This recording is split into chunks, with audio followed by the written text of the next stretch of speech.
Chairs match. Pretty good match, yeah. I'm kind of over chairs matches in general. I mean, I just can't remember the last good chairs match I've seen.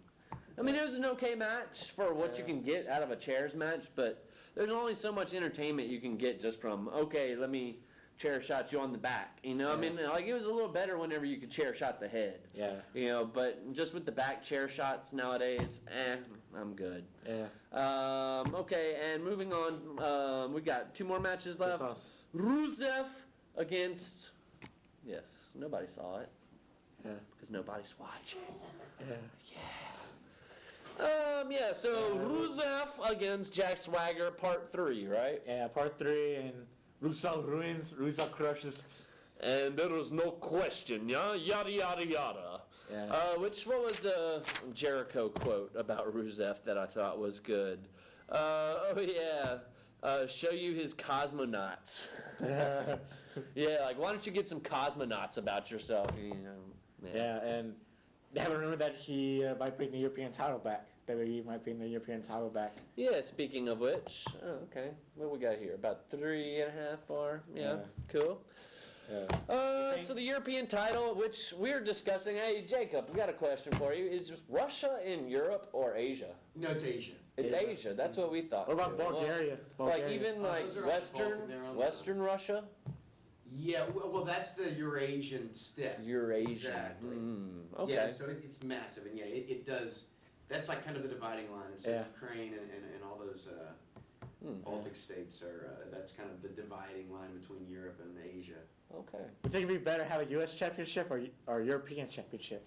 That's our producer Jacob, folks. No, y'all are the producer. I just help y'all push buttons. Oh, well, he helps us push buttons, and we're trying to give him as fancy of a name as we can get. I mean, we are on AOC, you know, so But we appreciate everything he does, including his knowledge. You know, I see people on Facebook that are in the wrestling business, and they're like, it's a dumb idea, but I said, to make it better, I said, well, they have a lot of people that are from Europe, wrestlers are from Europe, and they could make them, you know, feud for something, you know, they could, you know, you could get Sheamus to do something, and Rusev to do something, get AJ Neville to do something if he doesn't. Right. You could get, you know, the new guys something to feud about, you know. No, of course. You want to talk about the main event? Why not, huh? Yeah, Dean Ambrose against Bray Wyatt. Too crazy against each other. So, and as we mentioned, these guys had a lot to live up to kind of live up to the tables match and the ladder match. But let's see, Dean Ambrose throws the ladder on Bray Wyatt. There's a brawl on the stage. Ambrose knocked off the top through tables, which, opinion of mine, I think tables, ladders, and chairs matches should only be for titles. Yeah. Because what is the point of a ladder if you can't climb to reach a title? And would it pick up like a briefcase or? I'm not a fan of tables, ladders, and chairs matches that that are by pin. If you're gonna have a ladder, let's climb the ladder for a reason. Yeah. You know, so next time WWE, you know, go ahead and put a title on the end. Last year they merged the titles at TLC, and that's what we want to see at TLC. We don't want to see pins at TLC matches. But we've only got about a minute left. Was there anything? Well, I guess we do have our Raw already. We saw SmackDown already on Tuesday night. I imagine they'll re-air that on Thursday. We've got Tribute to the Troops probably starting in about 30 minutes. Which, of course, if you'd like to see what you're going to be watching tonight, we've got the Usos versus Gold and Stardust. Cena and Hogan are going to make a salute where the Miz's will interrupt. I'm not really sure what's going to happen after that. We see Santa's helper match with all the divas, Naomi, Emma, and Nat versus the Paige and Bellas. We see a Jack Swagger promo for the troops. Dean Ambrose versus Bray Wyatt in a boot camp match. That should be pretty interesting. And then our main event, we have John Cena, Ryback, Eric Rowan, and Dolph Ziggler versus Luke Harper, Big Show, Rollins, and Kane. And after the match, the babyfaces win, and they pose with Hogan, and Florida Georgia Line plays. Sounds fun, huh? Yeah. No, you can't see us. But we've got about 30 seconds left. Yes. You know, we hope you're out there watching in TV land. Yeah, we're in January. We're starting at 9 p.m. Do you know the date in January? No. Okay, well, look for us in January. We are going to 56 minutes, so we're going to kind of change up our show a little bit. You know, Yeah. now we kind of do a recap. It'll be in our prime 56 time. minutes, but we are going to be, time. changing it up, prime time style. Where's the- But we where's the love Nick you. Force? You have a good night. This is Sports Entertainment Tonight. I'm Nick Fuquay. Mark.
Interested in doing your own thing on TV or internet radio? Contact us at 232-4434 or aocinc.org.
If board members would take their place, please, we'll get started.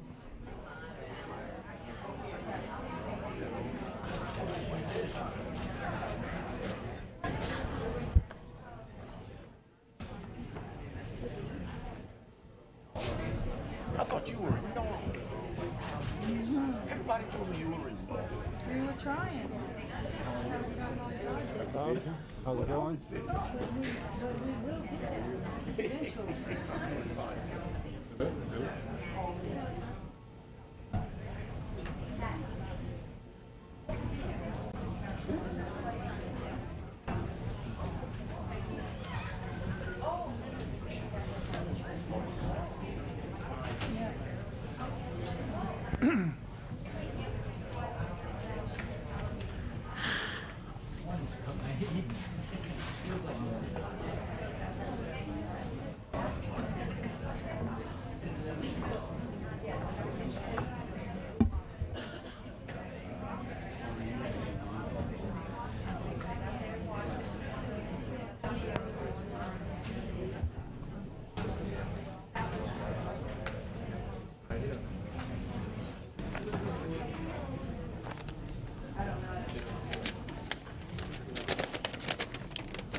I'd like to welcome you to the regularly scheduled board meeting of December 17th, 2014.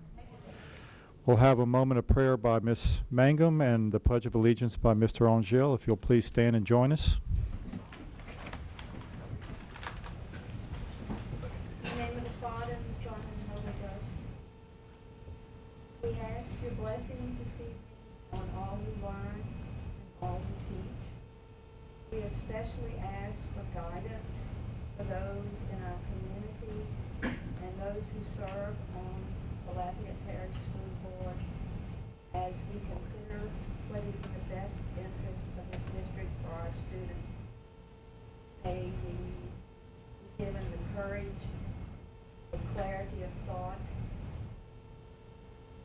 the wisdom to do those things which best serve the children of our district.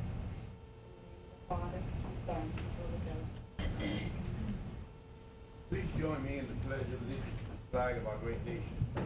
I pledge allegiance to the flag of the United States of America and to the republic for which it stands, one nation, under God, indivisible, with liberty and justice for all.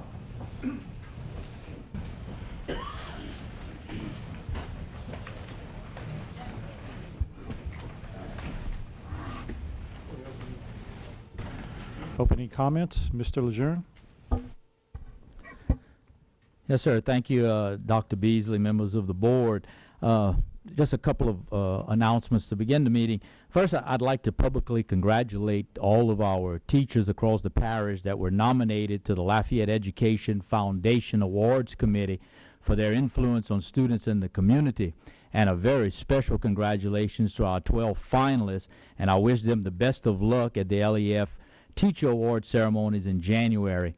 In addition, I also want to thank LEF for being active participants in our educational community, and I want to thank them so much for making our teachers feel so special. If you ever had a chance to attend those awards, it really is a special evening. So good luck to them in January. And second, even though we will formally recognize them at another board meeting, I do want to congratulate Coach Ted Davidson and the entire Acadiana High School community for winning the 2014 5A State Football Championship. What a great example for our community and our students, examples of teamwork and dedication and commitment. So again, congratulations to them, and we'll recognize them at a later board meeting. Thank you, sir. Thank you, Mr. Lejeune. Any board members have anything to say right now? Comments? Okay. Any additions to the agenda? Move approval of the agenda. Have a motion by Mr. Aubrey and a second by Mr. Angel that the board approve the agenda as presented. Any questions or comments by board members? Any questions from or comments, excuse me, from the audience? We'll call for the vote.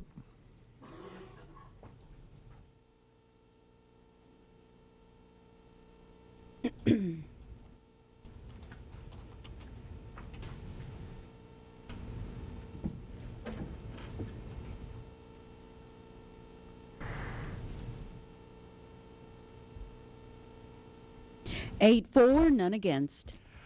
Motion carries. Recognitions and presentations. Item number 1, recognition of outgoing board members. Mr. Lejeune.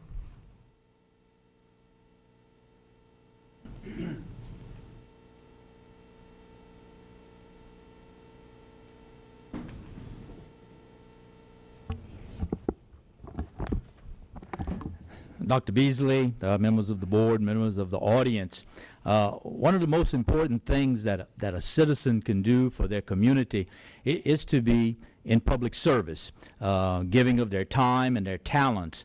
And it is sometimes a thankless job, but so critical in a strong democratic society. On behalf of the entire school system, I'd like to say thank you. Thank you for your commitment and dedication to public education. Your service not only impacts students that are enrolled today, but believe me, will have an impact on future generations. It would take a long time to review the many accomplishments of this board. Many of you have different years of time, from veterans to a newcomer with Miss Melinda, but all had a very important part. And just a few things that as I was going through newspaper articles and looking through, just a few highlights, and again, just a very few.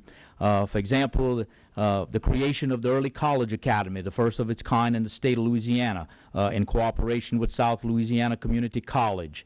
The support and services that you provided over the years with over 1,000 language immersion students from pre-K to high school. The creation of, I think, one of the first of its kind at the David Thibodeau STEM Magnet Academy.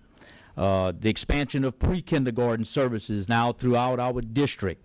The support in helping us to receive a second federal Gear Up grant, which will help thousands of students beginning again in the 6th grade.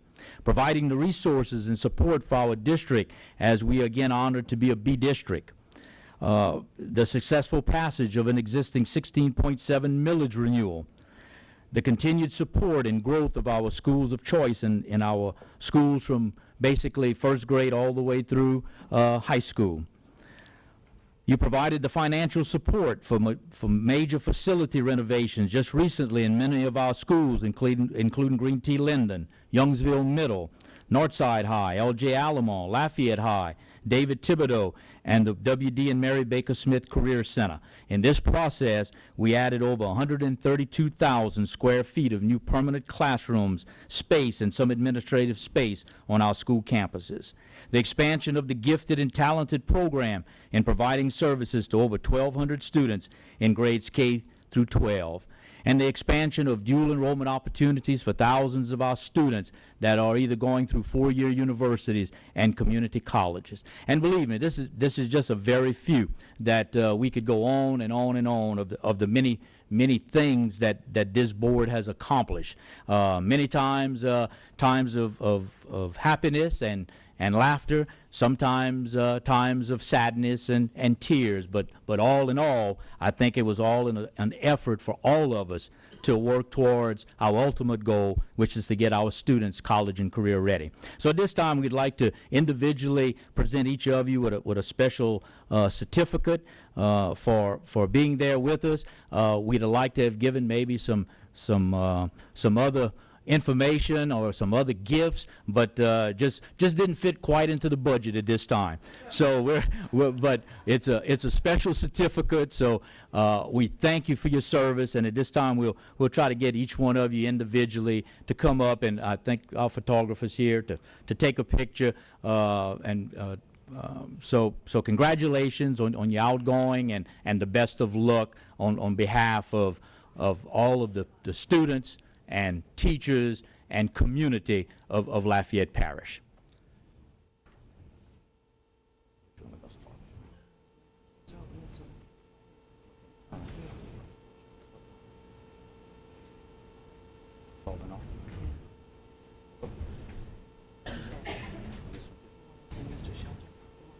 Yeah, why don't you say? Mr. Cobb?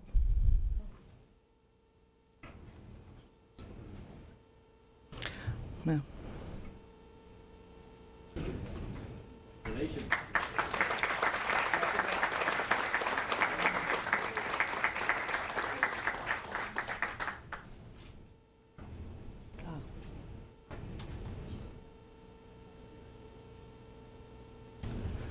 Mr. Mark Allen Babineau?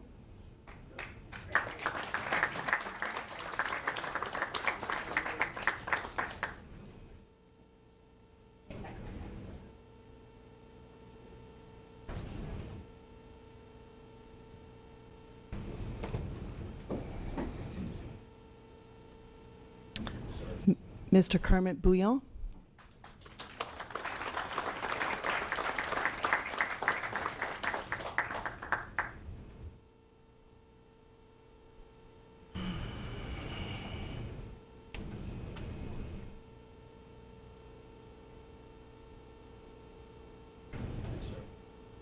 Mr. Greg Aubrey?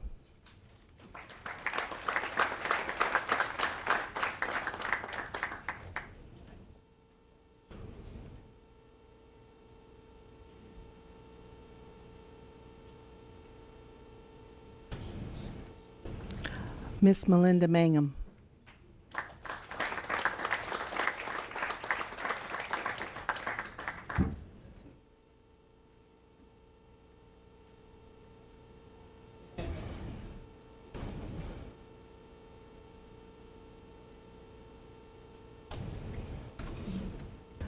Dr. Hunter Beasley?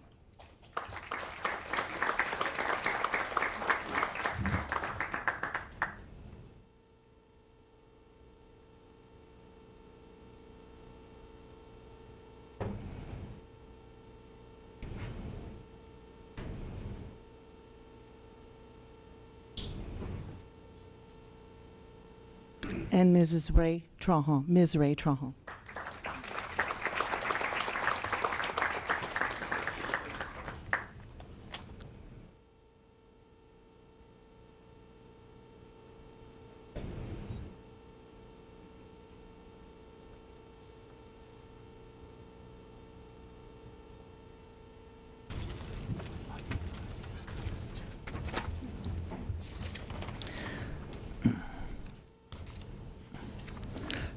Also, as an outgoing board member, we have a special guest from as the executive director of the Louisiana School Board Association, Mr. Scott Richard, who has a special recognition for one of our outgoing board members. Mr. Richard?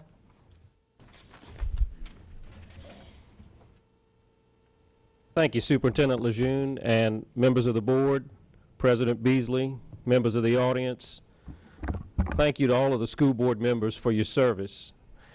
Not only has one of your own served the constituents of her district as an elected official, but she's also gone above and beyond the call of regular duty as an elected official to be elected by her peers from Southwest Louisiana and the Acadiana region to serve as a member of the Louisiana School Board Association Board of Directors, to assure that local school boards have a voice in Baton Rouge and are represented effectively, to ensure that local governance of school systems remains intact. Many hours of service by Mrs. Trahan were dedicated to assuring that the Louisiana School Boards Association was active over the last few years in effective advocacy for public school students and improving public education outcomes for the students of Louisiana. And for that service, we are grateful. And at this time, on behalf of 645 elected school board members from across the state of Louisiana, we'd like to wish her well in her future endeavors and recognize her for that voluntary service. Ms. Trahan.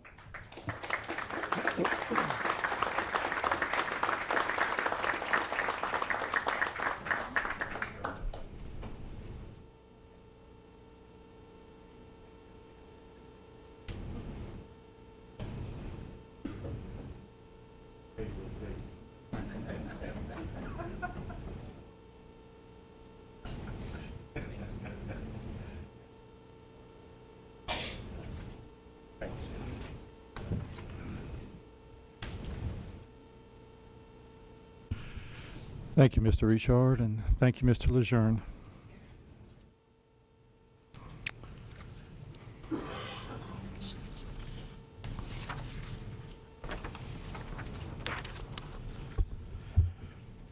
Okay, approval of board or committee minutes. Item number 1.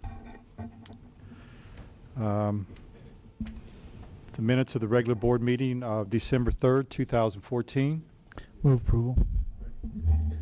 Have a motion, Mr. Aubrey, and a second by Mr. Cobb, that the board approve the minutes of the regular board meeting of December 3rd, 2014. Any comments or questions by board members? Any comments from the audience? We'll call for the vote.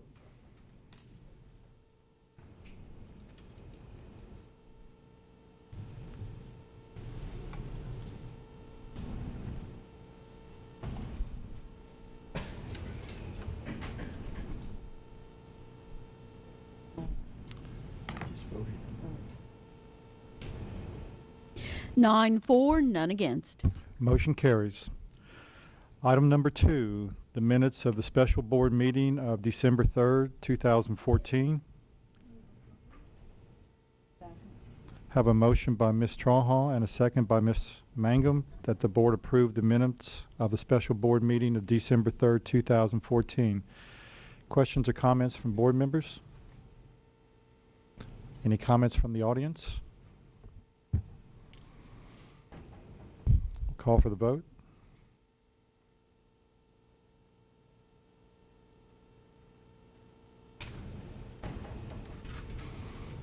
Nine for, none against. Motion carries. Item number 3, the minutes of special board meeting of December 8th, 2014. Have a motion by Ms. Trahan and a second by Mr. Bouillon that the board approve the minutes of the special board meeting of December 8th, 2014. Any questions or comments from board members? Any comments from the audience? Call for the vote.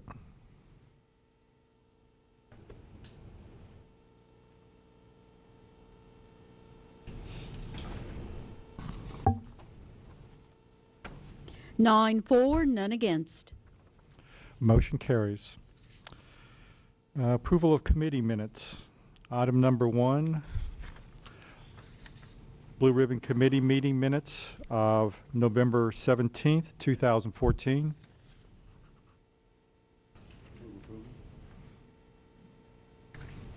Have a motion by Mr. Bouillon and a second by Mr. Cobb that the board receive the minutes of the Blue Ribbon Committee meeting of November 17th, 2014. Questions or comments from board members? Mr. Angel. Yes, Mr. President, I was wondering if anyone was at that meeting or has information concerning the scheduled meeting of the Blue Ribbon Committee to review the comments that were received from the staff. Was anybody? I think Ms. Mangum. I attended that meeting. Mr. Espinosa was in that meeting, and he probably could address your questions.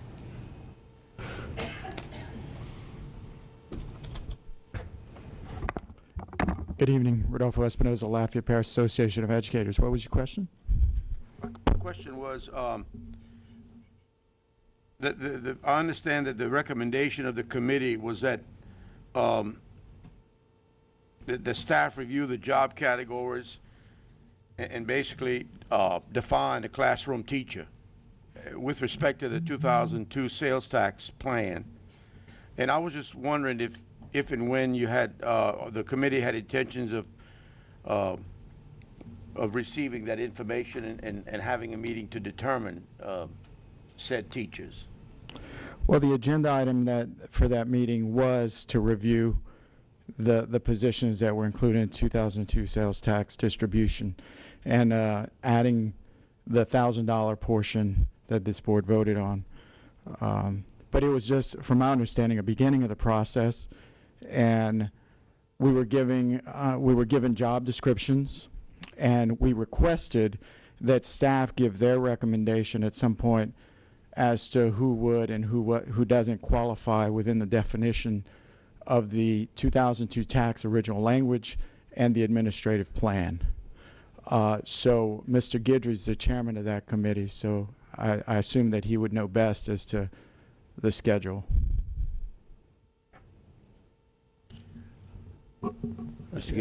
We met, a committee met on Monday of this week to accumulate the notes, and we'll be forwarding them along with a meeting date for January when we get back. So in January we should reconvene. We should meet again with the Blue Ribbon Committee after they've had a chance to review those notes. So, but that meeting did take place on Monday of this week to accumulate that information. Thank you. Ms. Bingham. I think the board should be aware that there were,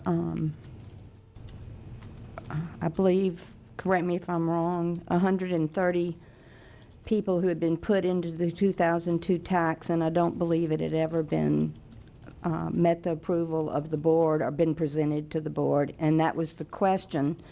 And it was recommended, and I think very wisely, that their supervisors explain to the Blue Ribbon Committee how they meet the criteria of who should receive that.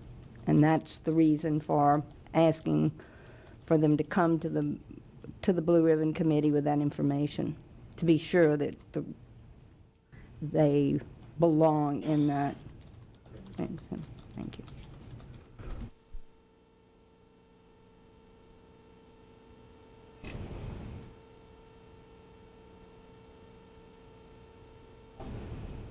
Any comments from the audience?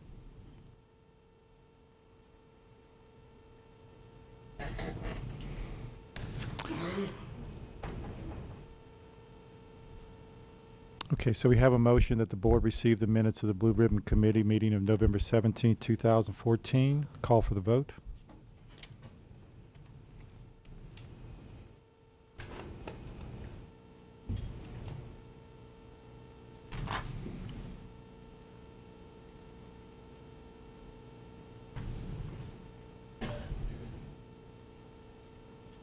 Nine for, none against. Motion carries. Financial information and reports. Approval of bills. Item number 1, ratification of bills for October 2014. Have a motion, Mr. Cobb. Second by Mr. Bouillon, that the Lafayette Parish School Board approves the ratification of bills report for the month of October 2014.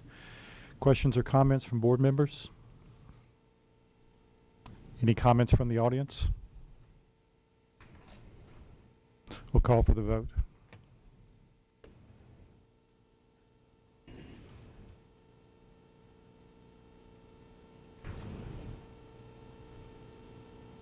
Nine for, none against.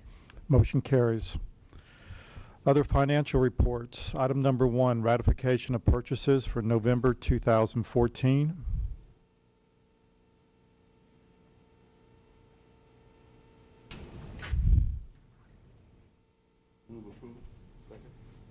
Have a motion by Mr. Bouillon and a second by Mr. Angel that the board accepts the ratification of purchases report for the month of November 2014. Questions or comments from board members? Comments from the audience? We'll call for the vote.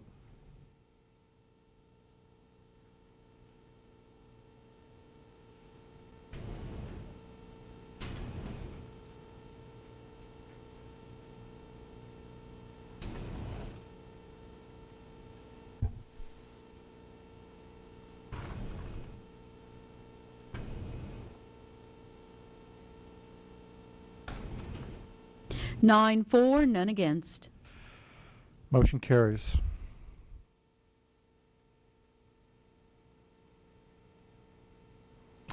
Item number 2, budget to actual status report.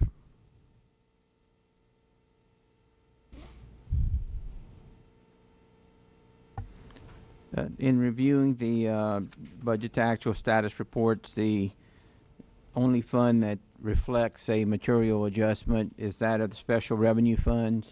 And the main adjustment, or the adjustment I'm referring to, is a $3 million adjustment to the IDEA grant to recognize the carry forward funds from fiscal year 14.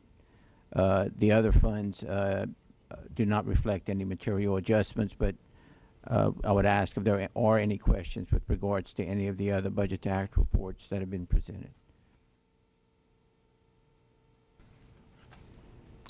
Any board members?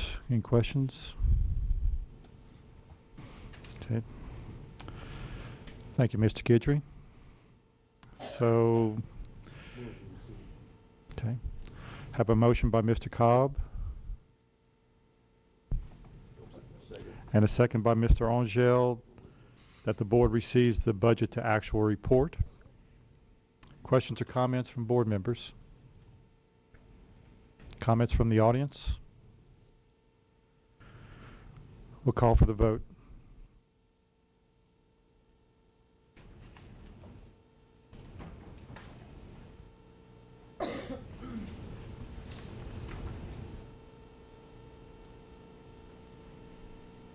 Nine for, none against.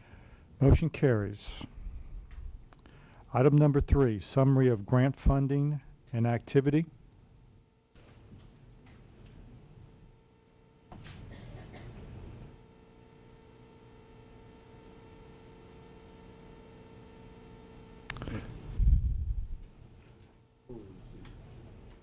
Thank you.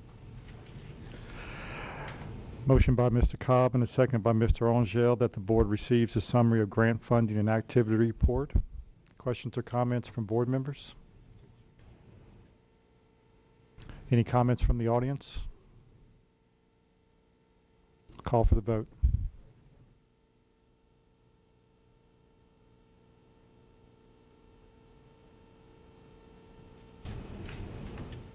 Nine for, none against. Motion carries. Information reports. Item number 1, personnel changes for December 17th, 2014. Mr. Leininger. Dr. Beasley, Mr. Lejeune, board members, any questions on the personnel changes?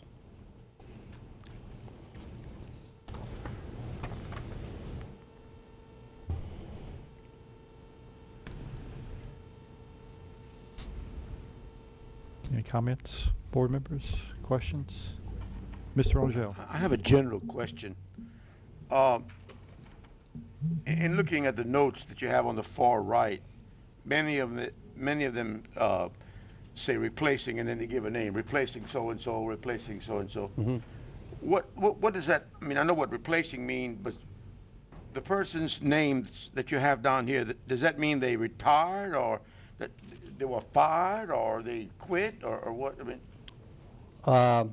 If you go to the very end, you may see some of their names on exiting employees, or they may have been on an earlier report, or they're on your ratifications in some cases, depending upon the class of employee, where they'd be on your ratification or resignations that are your action items. The reason that we put that replacement there is we have a requisition system, so it allows us to accurately track who replaced whom, so that we can make sure that we have the right budget characterizations and assignments.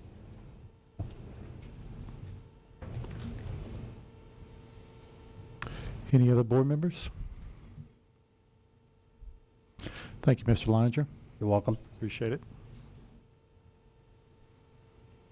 Item number 2, status report for Construction Fund 2012 Limited Tax Bond Fund. Mr. Bordelon. Good evening, members of the board. Kyle Bordelon, Director of Planning and Facilities, Maintenance, Grounds, Custodial, and a couple other things too right now. Tonight I have, I think, a special treat for you. In addition to the standard report that's included in your board packet, you may also see some photographs. I'll try to bring those up right now. if they show up on the screen.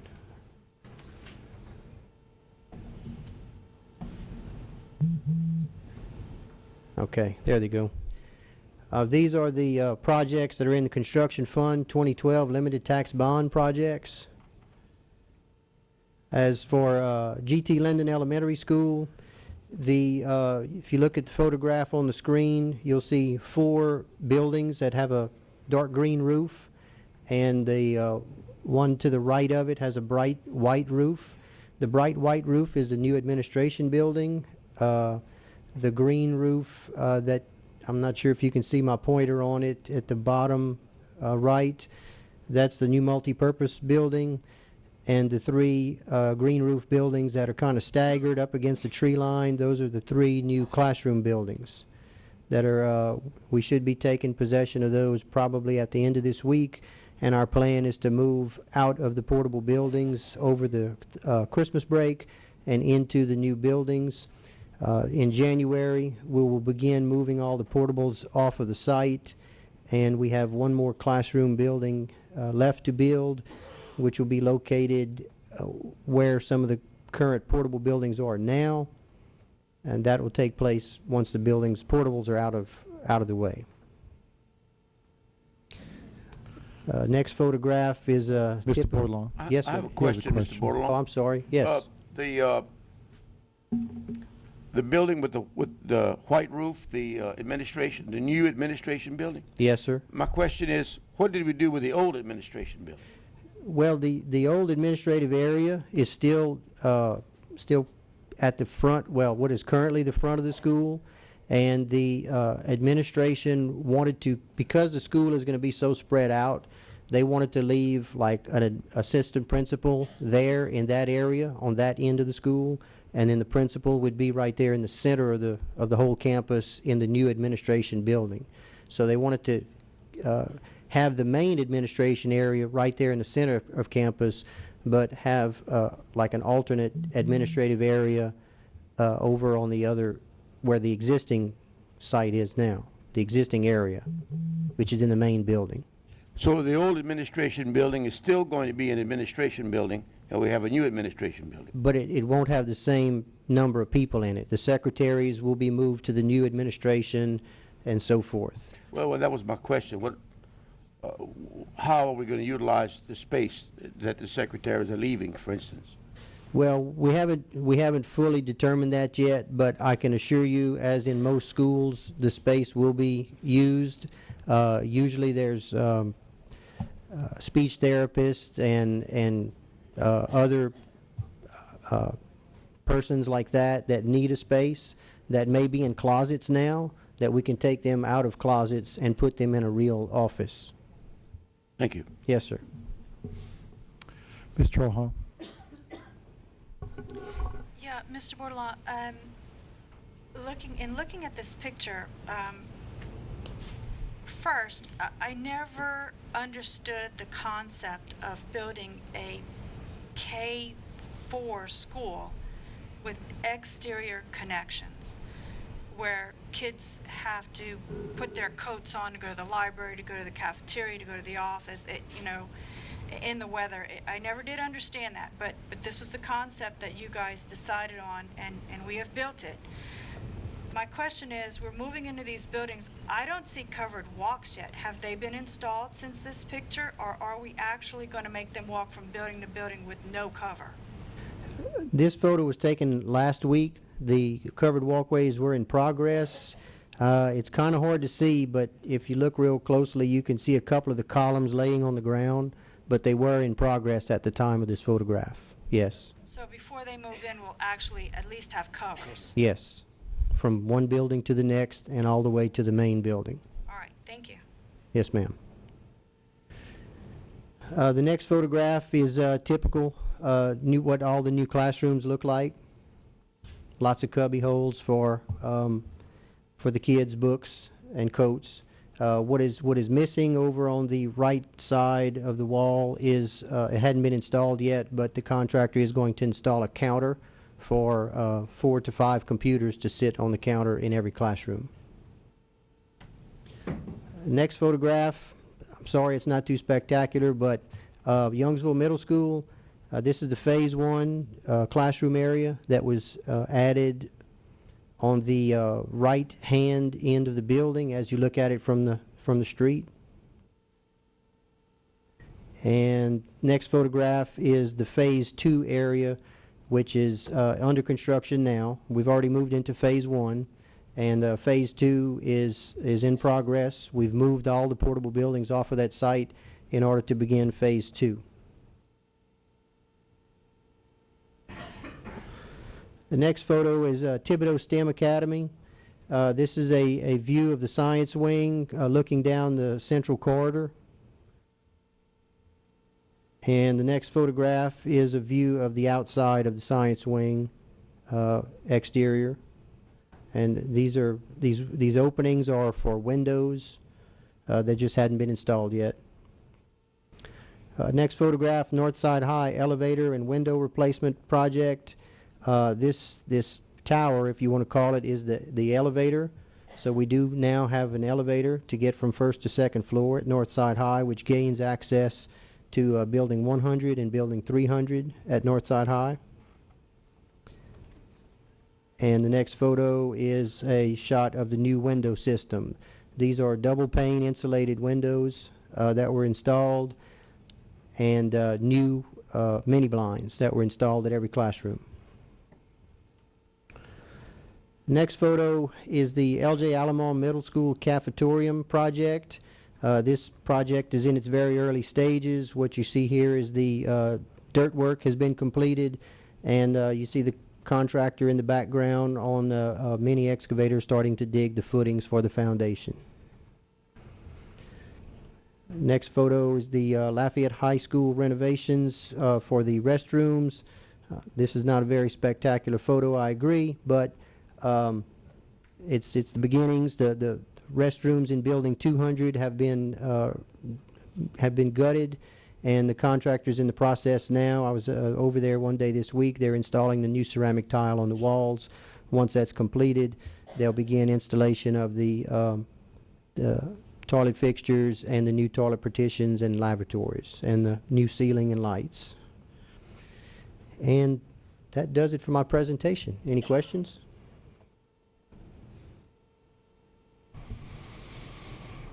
Thank you, Mr. Bordelon. Okay. Surely appreciate that.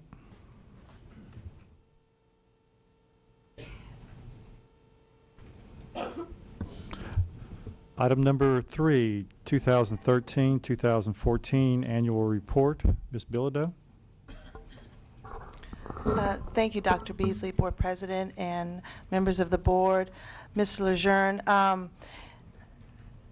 to ensure compliance with Board Policy BF that states the board shall present to the public as soon as possible after the end of every fiscal year a comprehensive annual report on the general conditions of the schools. A copy of that report, which looks like this, was placed on your seats.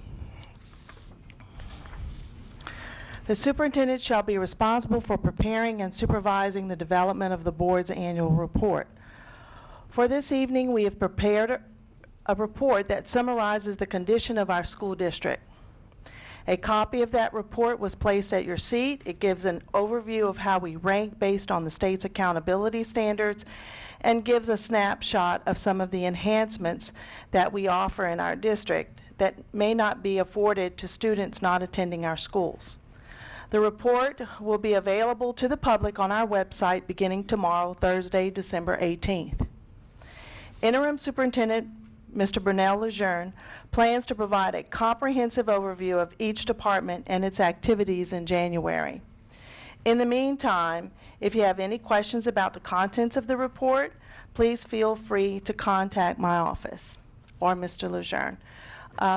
It's just because you all were the board members during that particular school year, we wanted to make sure that you all had a copy. But you're more than welcome to come to the presentation in January. Thank you. Any questions or comments from board members? Okay. Thank you, Ms. Bilodeau.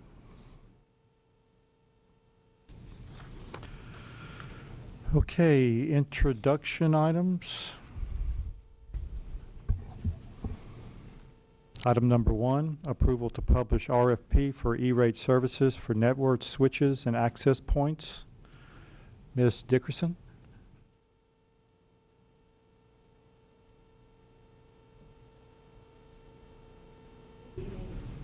Good evening, LaShawna Dickerson, Technology Director.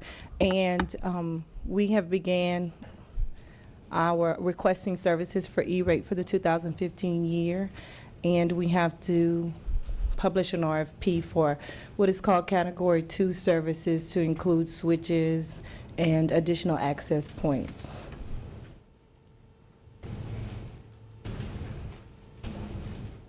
Any questions by board members concerning this? Mr. Babineau?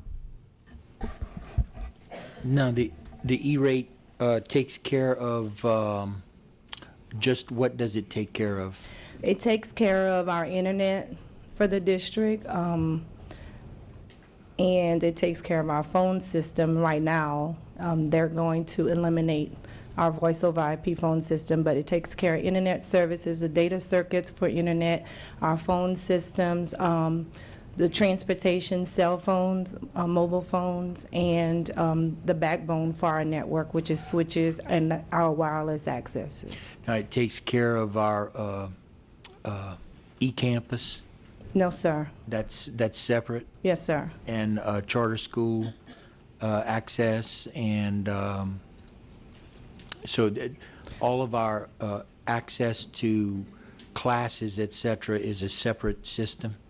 Yes, sir. Those accesses are web. They're online accesses, and we have to have the internet for them to, access the courses. So that they purchase the software that's separate from E-rate. E-rate only does telecommunication services. Okay, thank you. You're welcome. Anybody else? Okay, Ms. Dickerson, thank you. Thank you.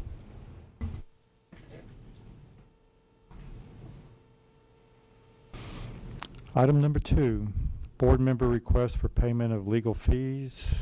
I'll place this on the agenda, but I'll turn it over to Mr. Bouillon.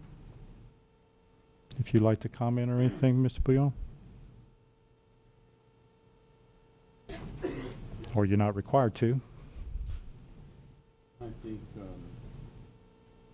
I think the bill was adequate and sufficient explanation. I really don't have anything to add or to take away from it. Okay. Okay.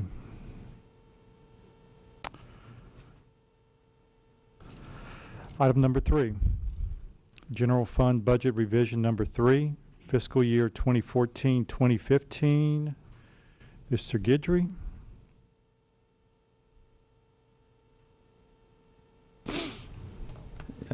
Yes, we had a request from a board member to basically take a look at the possible reinstatement of the 11 assistant principals and 4 dean of students that were eliminated during the 12/8 special board meeting. And so with that said, I'll turn it over to Mr. Angel for further comments. Mr. Angel. Thank you. I'll be short and sweet. The reason I called and asked to place this on the agenda was that in my discussions with constituents as well as teachers and assistant principals, and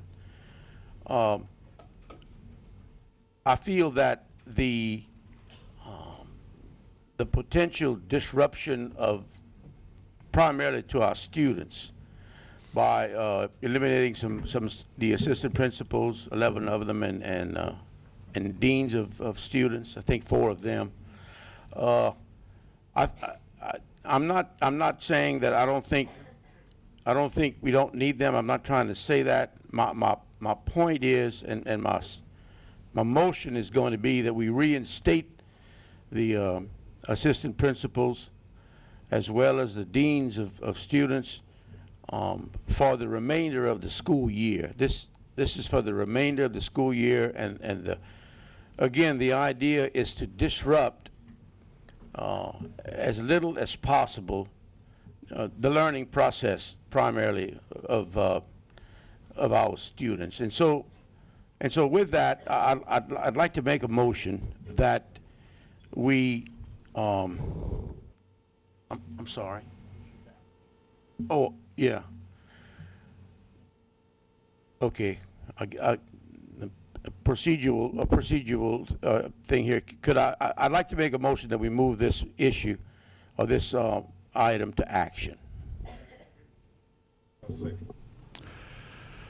We have a motion by Mr. Angel and a second by Mr. Cobb to move item number 3, General Fund Budget Revision number 3, fiscal year 2014-2015 to action.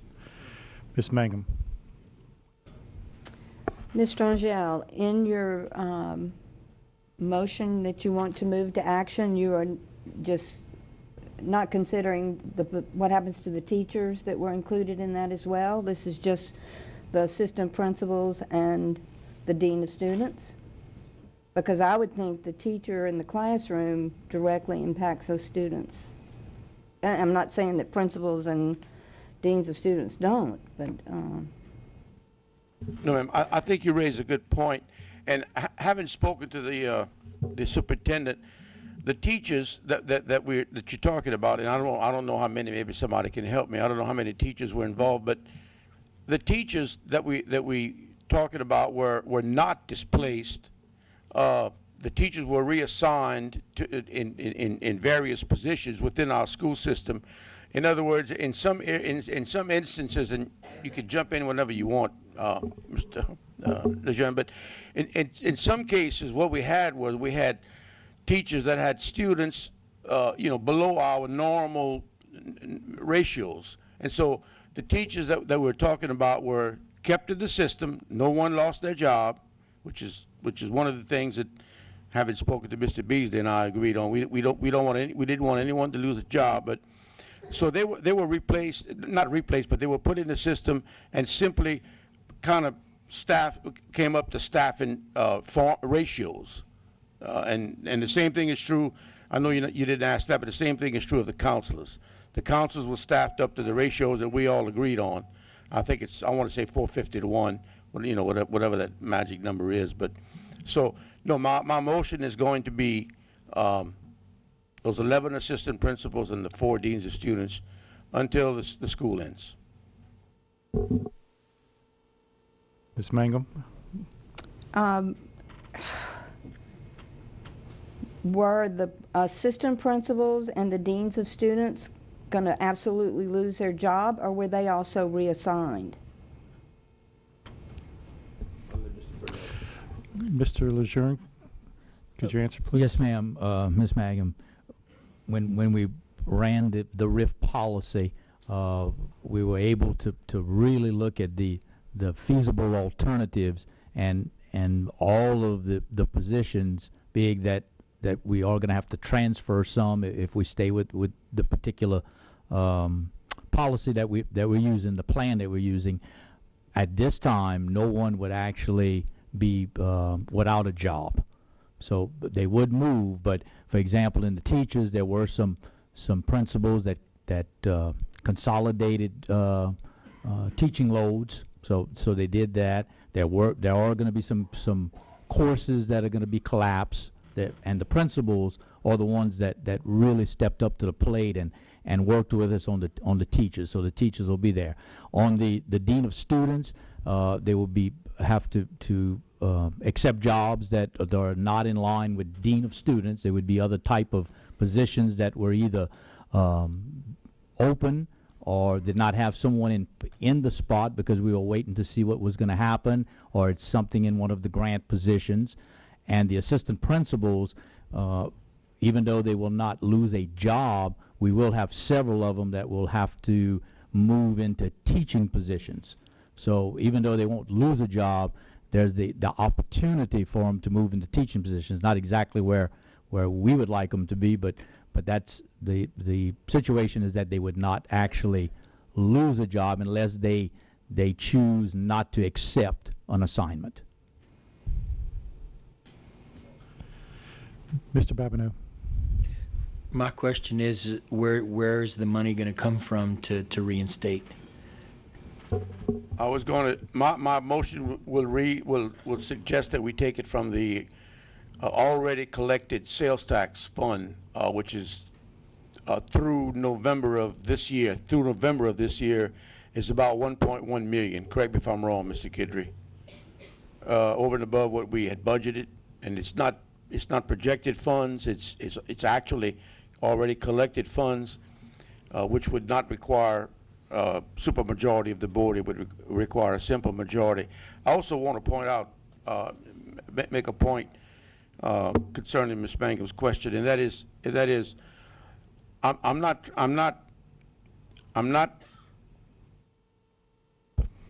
prophesying that we ultimately keep all of the assistant principals and the deans of students come the next school year, but the problem the very problem with keeping assistant principals and deans of students' jobs is that they, in this RIF process, they would end up teaching classes.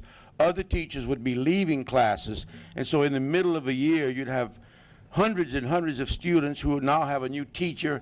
And I just think in the grand scheme of things and to have continuity, it would be better to keep things, to keep the continuity.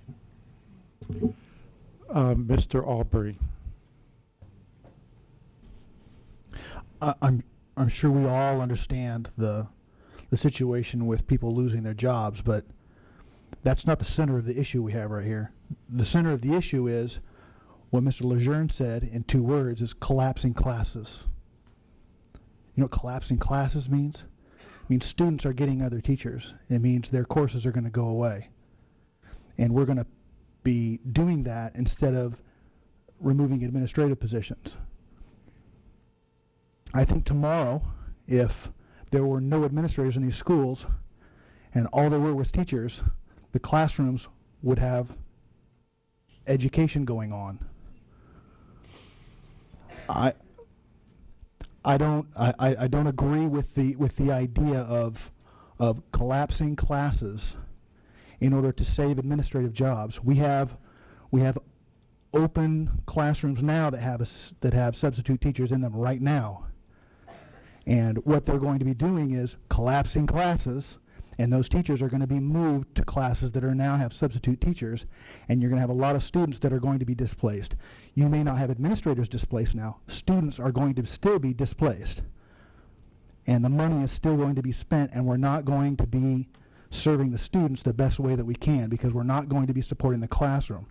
We're going to be saving people's jobs, which I don't like the idea of someone losing their job or their position. I don't think anybody in here likes that. That is not the first thing that we should be looking at. The first thing we should be looking at is not collapsing classes. That's the first thing, and I think that's what Mrs. Mangum was trying to allude to, is that we are looking at saving people's jobs, and your jobs are important to me. It's not what I want to do, but I will do that before I do things that are going to hurt the students in the classrooms and that relationship. And what we're doing is we're breaking that relationship for students. Nobody's talking about it because we're saving jobs. And this issue is doing nothing for the students but saving people's jobs. Mr. Chasson. I'll correct that last. Not nothing. It is doing less for the students than we could by keeping the teachers in the classroom. I'll correct that. Dr. Chasson. Real quick, just to Mr. Angel, I was asking Ms. Trahan, would it be necessary simply to, because this is an introduction item, just to move the whole thing to action, and then we can debate on what we need to do? Because I heard the motion was some specifics, but I think the whole item needs to be moved to action. I think the motion was just to move the whole item. Yeah, the whole thing moved to action, then it can be discussed. Oh, okay. Mr. Aubrey, Dr. Beasley, I'd like to ask Mr. Aubrey, based upon what you said, because I can agree with that as well. What is there an alternative that you would prefer to see? I hate to put you on the spot, but as opposed to the job-saving situation, I'm all for not affecting the school year this year, even though I know it makes it that much worse for us next year. But if we can somehow delay till May, then would you prefer? Are there, and I hate to say categories, but no one's talked about the displaced teachers. Yeah, they didn't lose their job, but the relationship was broken. That's the first time I even heard of it or even made that connection, even though it probably should have been the first thing I thought about. Would you have an alternative that you'd like to see? I think that we could maybe Talk about it in action. We can, there can be thought about it. You know, we got this, we're going to try to, the item is to, there's a motion to move it to action. Okay. And we could discuss that more at that point in time. Mr. Lejeune, did you have something to say or comment? The only thing is when we get to that point, if we could have HR about the teachers, just make sure that I'm given the exact correct categories of what would happen to the different numbers of teachers. I don't want to speak with incorrect information. So if they could just go through and say, we have this many slots that were not filled and those kind of things. Just so we have that opportunity for HR. Yes, sir. Well, so we do have a motion and a second to move this item to the General Fund Budget Revision number 3 to move it to action. Any other comments by board members or questions? Dr. Chasson. I'd also like to move another item to action, but would you prefer to wait? I don't want to let this vote pass by and then, well, that's it, and then we move on. I can wait till afterwards. I would prefer to keep it separate. Okay.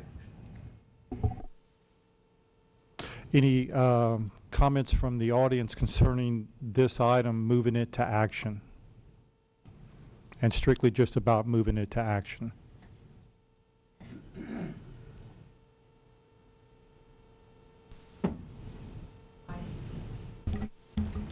Ella Arsenal. If it does get moved to action, I have 2 questions that I'd like y'all to consider. Can I? Well, you'll be more than welcome to at that time when we move it to action, and if we take a vote on it, you have the opportunity to comment. And if it doesn't go to action? Then it would go to action at the following meeting. Okay, thank you. Rodolfo Espinoza, Lafayette Parish Association of Educators. I strongly encourage you to vote for moving this to action. I think it's a discussion that needs to happen today at this meeting and not wait until the next meeting, and look at the alternatives that we can explore instead of and having that discussion about the collapsing classes and the assistant principals as well. Okay. Any other comments? Okay. A motion by Mr. Angel, second by Mr. Cobb, that to move the General Fund Budget Revision number 3, fiscal year 2014-2015 to action. So we'll call for the vote.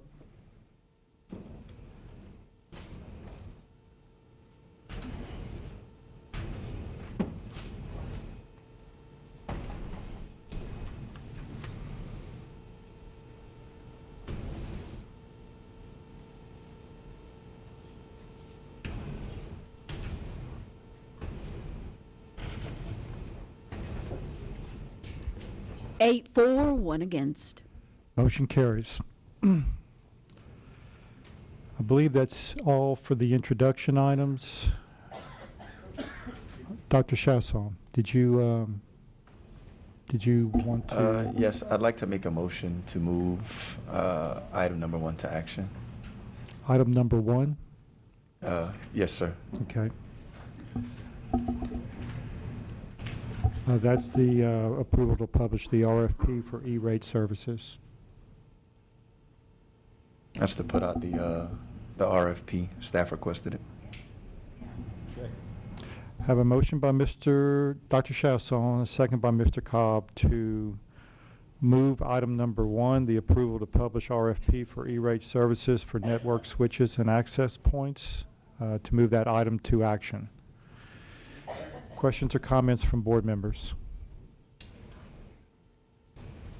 Comments from the audience concerning this, moving this item to action?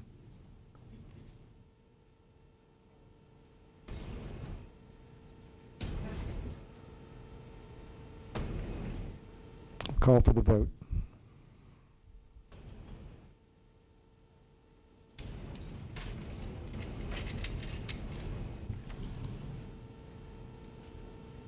Nine for, none against. Motion carries. Okay, so now we're in approval of action items.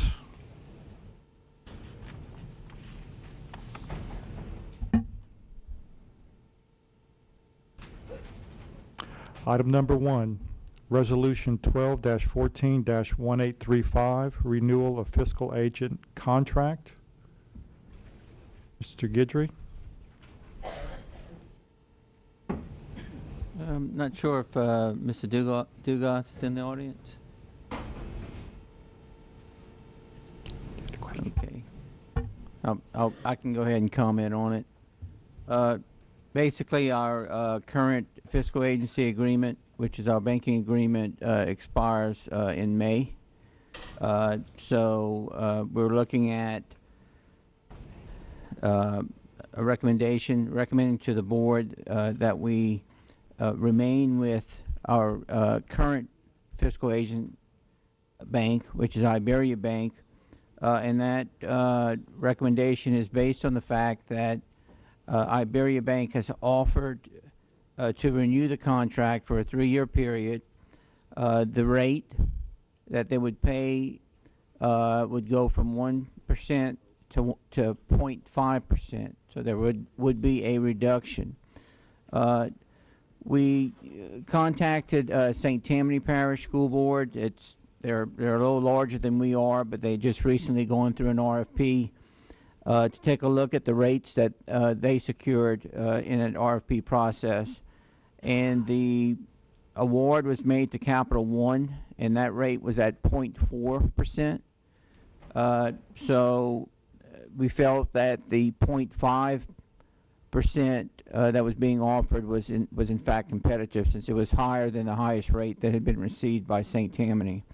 And we're doing it at this point in time because it's a situation where when you're talking about changing every single bank account that we have in the school district, at the school district level, it takes a considerable amount of time.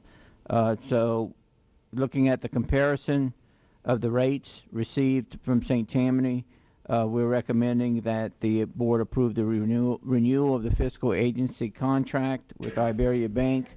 The renewal would be initially for a 3-year period with the provision for 2 1-year renewal periods. Move approval. Have a motion, Mr. Aubrey, and a second by Mr. Cobb to, for the Lafayette Parish School Board to approve the renewal of the amended fiscal agent contract with Iberia Bank. Mr. Babineau. Mr. Guidry, does this, I do believe that this is guaranteed only up to the first $50 million? That is correct. The amount over and above $50 million, we have some of it that's currently with Iberia Wealth Managers, and I believe those particular funds are earning in the 0.6 to 0.7 range. It's actually higher. And then we're also required to, we also have balances which purchase overnight CDs, and that rate is at 0.4%. So for the amount that's currently being what we're leaving, what we call the ICS accounts, would be at the same rate or the highest rate that was offered to St. Tammany. The rate, as I mentioned before, on the $50 million would be at 0.5, and the rate that we're earning with Iberia Wealth advisors or managers, it's actually higher at 0.6 to 0.7. And how much money is that about? I believe our interest earnings is in the $600,000 range annually. So with a reduction of 0.5 basis points, we would look at that number decreasing by about 250,000. So we'd probably be looking at about 350,000 net of interest earnings. Okay, that's per year. Correct. Now, don't we have a $10 million bond that is costing us no interest, where in essence we're putting in about $100,000 a year also? We did that, about 4 years ago, where we had a $10 million bond issue. I think that it didn't cost us any money because of the fact that the banks were getting it in tax, in tax rebates for the money that was extended to us. That's correct. Our qualified school construction bonds, actually, I believe it nets to a negative interest rate because we're actually earning interest Correct. on the money until we have to pay it. So that is correct. We had two of them, two $10 million issuances, and a third $1.2 million issuance of qualified school construction bonds that would apply to. So we have, just by having our money in the bank, we have probably net every year close to $500,000. Would that be? Mr. Dugas, can you comment on that with regards to the interest earnings in the debt service fund? The numbers I was mentioning earlier, referencing, was in the general fund. Can you comment on what's happening in the debt service fund? Well, as you know, we issued those two $10 million issues, and it's almost like a reverse balloon. We put the money into an escrow account, and as the escrow account gains interest, it actually reduces our payment the next year by about $20,000-$30,000 per year. So it gets to be exponential. So it's like it's hard. It was the best financial deal I've ever seen, and they were literally paying you. They were at that point. It was an economic stimulus to bring these on to get you to spend the money quickly. So basically, they were paying you to borrow the money. We're going to make $20,000 to $30,000 a year per year for, I think, 15 or 20 years over those three issues. Right. I just would want to make a comment, if I could, in that regard, as far as public finance.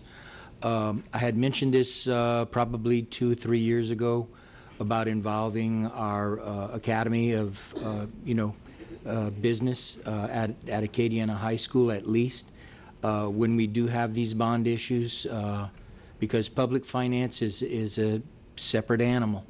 It's got a lot of quirks, and it's got a lot of idiosyncrasies that doesn't particularly pertain to just the business world. And I think that we need some people who are cognizant of that difference and educated in dealing with public finance. So I think we have an opportunity with an academy dedicated to that, and we should probably invite them when we have a bond issue and when we have discussions like this, possibly to incorporate some of it in the classroom, just as a point of reference. But thank you. Thank you, Mr. Babineau. Mr. Onshell? Yes, Mr. Guidry, if we approve this commitment to the Iberia Bank, does that mean that we can't place any funds anywhere, even though we can get more interest, say like at a brokerage house or something like that?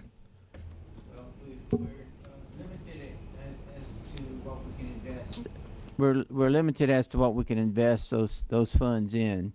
So this would commit us to a 3-year period of keeping the monies with Iberia Bank, and again, we're basing that recommendation on what the results of the St. Tammany RFP, and they're basically in the same situation. It's not uncommon for the bank to offer that kind of rate. They're looking for a commitment for the funds to be, to be held for more than 1 year. And that's how they're able to offer, although it may not seem like much, 0.5% is based on the fact that they would get to keep it for 3 years. We have a commitment to go with them for 3 years. But we are very limited in what we can actually invest in by law, by state law. I understand that, and I forget the word. There's a word that's used when you invest public funds. It has to be, I forget. It has to be Collateralized. Collateralized. Yes. But did we seek other investment houses? Did we seek any other entities who Can I make a comment on take the- money and give interest on it? Or We, with regards to the 50 million that we're talking about, we have to maintain certain cash balances, basically just the cash flow, the checks, as they're covered by the bank. So, to a certain point, we're tied to keeping a certain minimum balance to make sure that all of our different check runs from all of our different funds are covered. Over and above that is where we get into Iberia Wealth Advisors, and that's why we were able to earn about 0.7% on those funds. Can I comment? It's been requested that I withdraw my motion for administrative reasons, and I withdraw my motion. Mr. Cobb? Thank you, Mr. Aubrey. We need to go through the action items and pull those first because of our computer system here and how we have to vote. So thank you, Mr. Aubrey, for that. I'm going to read through the action items, and if you have an item that you would like to pull, please let me know. Item number 1, Resolution 1214-1835, renewal of fiscal agent contract.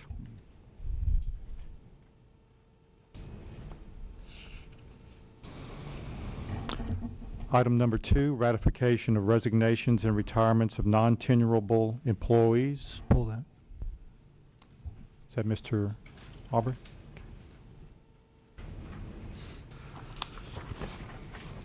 Item number 3, reduction in personnel.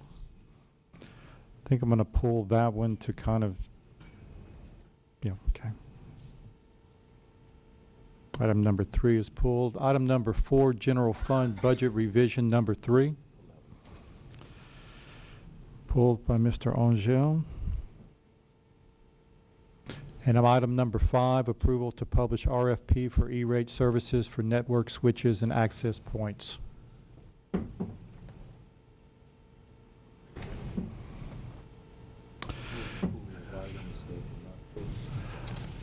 Motion, Mr. Cobb.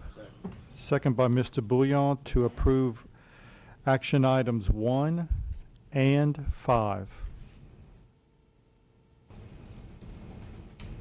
Any questions or comments by board members? Any comments from the audience?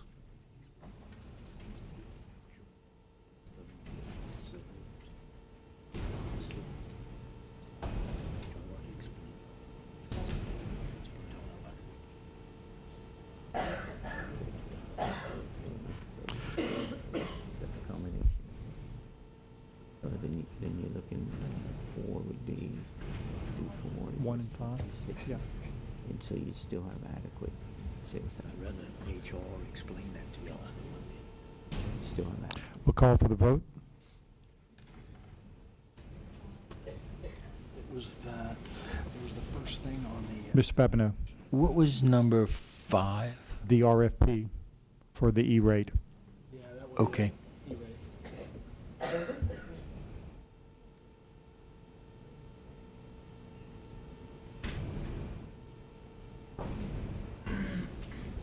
9 for, none against. Motion carries.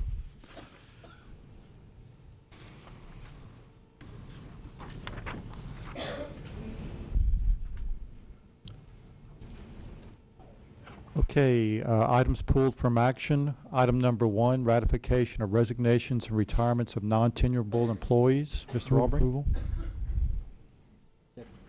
Have a motion, Mr. Aubrey, and a second by Mr. Babineau to approve for the board to ratify the resignations and retirements of non-tenurable employees. Questions or comments by board members? Comments from the audience?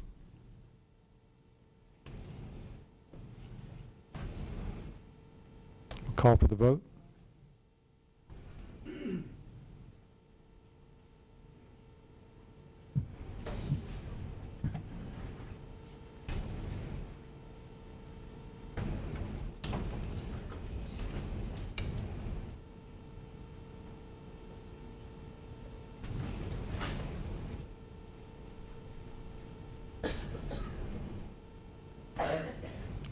Eight, 4, 1 abstain. Motion carries.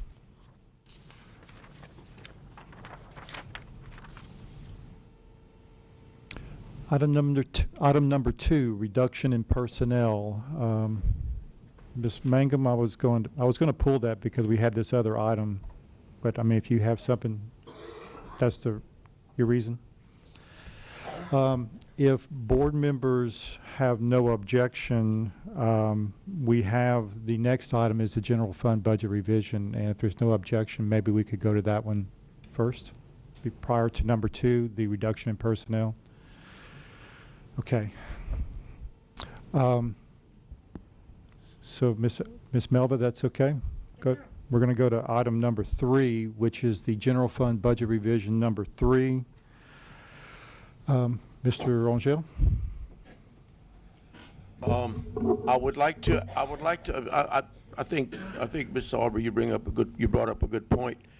I'd like to ask, either Mr. Lejeune or Mr. Leininger to just give us a little brief overview of the teachers that we're talking about. I think we're only talking about 4 teachers.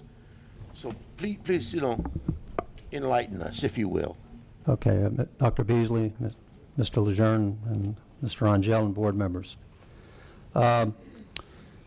With regard to the 16 and a half teachers that you directed us to develop a plan for, I'd like to frame my comments because they will affect the next item as well. The first premise that we took is that we wanted to preserve talent. The second important premise that we took or we considered was that we wanted to minimize disruption to the classrooms where classrooms might be affected. So in that process, we did 2 things to allow us to look at this issue. One was we contacted the principals to find out what was happening. As you know, we have unfilled positions. They're in some cases are very difficult to fill in the middle of the year. Secondly is that we ran the staffing scenario based upon how the budget was put together in terms of the ratios that we worked toward. So we generally had some idea about where we might have more teachers than would necessarily need to be budgeted to keep the ratios going. We discussed this endlessly, including a number of charming and vibrant discussions with principals about what they could do. And so we asked each of them to look in their environment to say, what could you do to help us, 1, minimize the disruption to the students, and 2, keep the teachers in the system to the extent that we can. So actually, quite miraculously, over the total number of people involved in the reduction in force that you directed us to develop a plan for, we developed a plan that put us in a position where we had a position to offer everyone, including the assistant principals, because we wanted to retain talent. Those assistant principals, if a position would open up, they could apply for another position. If we lose them to the system, then we may never get them back, but at least to give them that opportunity to stay in the system and contribute to it. With regard to the 16 teachers that we're talking about, because we couldn't find a place for a half of a teacher, and that's in the summary that we sent you. if you wanted to restore all of those 16 positions, it would cost you $1,040,000. There were places where positions were collapsed. Now, in those places, for instance, there were 2 positions that were given up at Falk. But on that basis, there were teachers that either left or they were hard to fill positions. And we still stayed below the student-teacher ratio numbers. One remained at 15-1, and another one went to 16-1 because of lower enrollment, because they lost students probably to some of the charter schools. Okay, so throughout the system, that's how we looked at it, and you can believe us that it was a very long days battling back and forth about how to do this to minimize the disruption. So on that basis, in some cases, there were difficult to fill positions that had remained open. In some, for instance, the need to recruit a welding teacher at the W.D. Smith Career Center. Very, very difficult thing to find. So we just closed that position.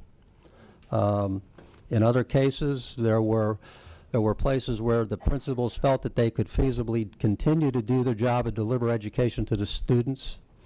They probably, in 1 or 2 cases, didn't necessarily need to give up a teacher, but they felt that they wouldn't do any harm to the students by collapsing a class.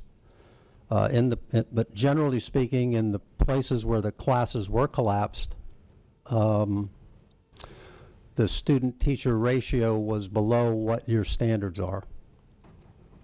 There were fewer students in the sections than necessary. Ms. Mangum. Yes, ma'am. I have questions about the classes that are collapsed, because that affects students in many, many ways other than just ending a class for them. Right. So what, other than welding, what are we collapsing? There was a collapsed class at S.J. Montgomery. It was the close of K-1 ESL position, and they would transfer the teacher to Evangeline Elementary Grade 4. West Side closed a Grade 2 section. A teacher would transfer to Alice Boucher teaching position that was open. In inclusion social, let's see. At Scott Middle, close an English class and transfer the teacher to an inclusion position that was open. An exiting pathways teacher. The teacher exited the system and would not be replaced. The welding, grade 5 teaching position, the teacher exited, as well as at Falk, a grade 1 teacher exited, but that's where the ratios remained at 15-2, 15.5 to 1, and 16.4 to 1. So we have no high school classes that will be collapsed where a student would lose a Carnegie unit. There are no there's Northside High, an inclusion teaching position that would replace a teacher that was, would not replace a teacher that was transferred out of the position. So it was a social studies inclusion class. Okay, then I have another, may I ask a question, Sure. Principal? Yes, ma'am. It's failed upon the teacher, so the teacher was leaving. Como has a class on. Okay, and Como had one, but the teacher was leaving. That's not on this list, but the teacher was leaving and would not be replaced. And the class was collapsed? Yes. Yeah, class would be. So it will not be offered? The on class any would of- be collapsed if you approve this plan. And do we know what class that is? Explain this to me. Suzanne Thibodeau, Assistant Director of Human Resources. Those students would be dispersed to other math classes. Mr. Craig was having trouble finding a math teacher, and he had an excellent math teacher, and he thought that would be the best thing for his school. Okay, so they will still get the credit for the math that they... Yes, ma'am. Okay. No one will lose a credit. Okay. Then my other question is principals. I mean, I don't want to see anybody leave a campus to start off with. Okay. And I believe the board policy for the numbers when we are working with principals, if I remember, there's a cap at, 2,250 students? So if you start shuffling this around, then Lafayette High with 2,500 students Are they scheduled to lose a principal in one of these 11? Lafayette High, based upon your staffing schedule that we operate by, would lose one assistant principal. And that principal was actually granted as part of the security package. Okay, so in other words, because they're at 2,500 and our policy is at 2,200, they don't, even those extra 300 students, they don't get another principal anyway, is what you're telling me. They only have it because of According to your staffing, according to the current staffing ratios, that's correct. So is there another avenue that this can take besides dismissing people who are literally on a campus site? Or do we have to consider principals, the dean of students, and teachers? I mean, is this our only option? Well, And I also have a concern when we talk about money, and I've heard the comment made here that we've got this money, but we live in an oil and gas community, folks. Have you noticed the price of oil lately, what you're getting? That concerns me. You know, I know the money's in the pot right now, but there's some issues there. So I think I'm asking this board, or you, Mr. President, is there another avenue? And I think Dr. Chasson had asked this at the last board meeting. Is there another avenue for us rather than cutting our principals, our counselors, and our teachers that are directly with kids every day? We're going to get back to we'll try to answer your question in a sec. Mr. Babineau? That kind of answers my question as far as why I wasn't getting any calls about losing teachers. I got calls about losing the counselors, the assistant principals, and the dean of students, which I welcome because people aren't afraid to talk to me anymore. But this does concern me. Is we had like 14 positions that needed to be filled that we couldn't find teachers. What happened to those? We had what, 4 of them that were collapsed? Well, several of the positions that we were having a hard time filling, we were actually able to fill with some of the assistant principals. One of the things that we looked at when we were planning on this is we downloaded all the certifications for all the people that may be impacted. Then we began to do a scan of the system for positions that were open, or where we might be able to transfer a person that was, for instance, Melinda had asked at one point about TATs. Okay, there were some places where we were either going to hire people and put them on TATs, or in this case, we found people who were qualified, like in science, to be able to take a teaching position and maintain their status in the system as an employee, so that we wouldn't lose them. You know, every one of these assistant principals, I participated, or Suzanne participated in hiring. We hired a lot of talented people. So when you're in this kind of a situation where you have to reduce staff or look at staff, the main thing you want to do is maintain your talent to the level that you can. So we operated according to your staffing ratios. We communicated with the principals, and some of the principals were very upset about this, and rightfully so. You're in the middle of a school year. They're in the middle of your evaluations. These assistant principals do compass evaluations, and all of a sudden somebody's going to have to pick up that load.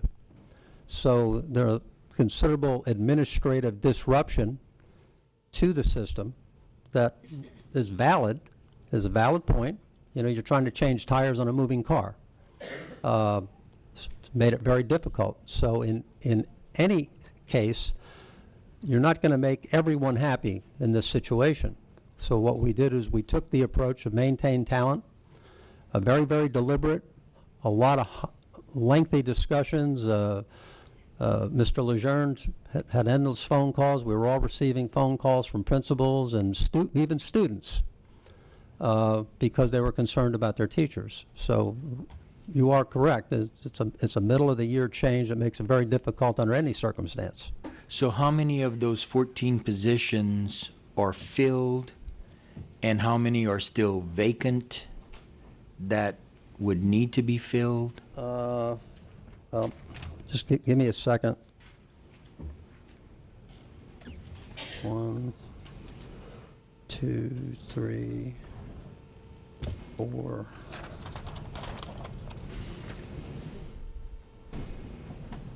5, 6, 7.